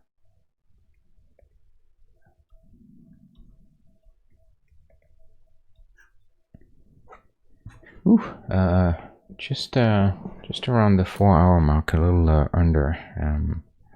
So next time you make a character or anything, and then you think that you're slow, think twice because you see how long it took me to get there. So there's no shame in that. I think it's just if you're fast and good. If you're not, then as long as you get where you like to be, then I think that it's all that matters. Yeah. So thank you again for being here. I think I see a few more people now recently, so I'm glad. I hope you guys find a little bit of some interest in this, and that you pick up a few tricks, or or maybe you've learned a few things about. Hopefully, have made you want to watch those movies if you haven't seen them, because really, to me, it's all about sharing and the things that I really love. So the more people watch those movies and do some awesome pixel art, the better I'll be off. So I hope this helps a little bit for that. And at any rate, that's gonna be it for me now. And I'm gonna see you guys on Friday. We're gonna do probably another character, I assume. I mean, it seems like it's working, so let's keep doing this. And unless someone has something that he wants me to do, and if that fits the project, then I'll be glad to do that as well. So thank you again. I'll see you on Friday at 9 p.m. Pacific time, and wish you all a very good night and or a good day, depending on where you are in the world. Thank you. Bye.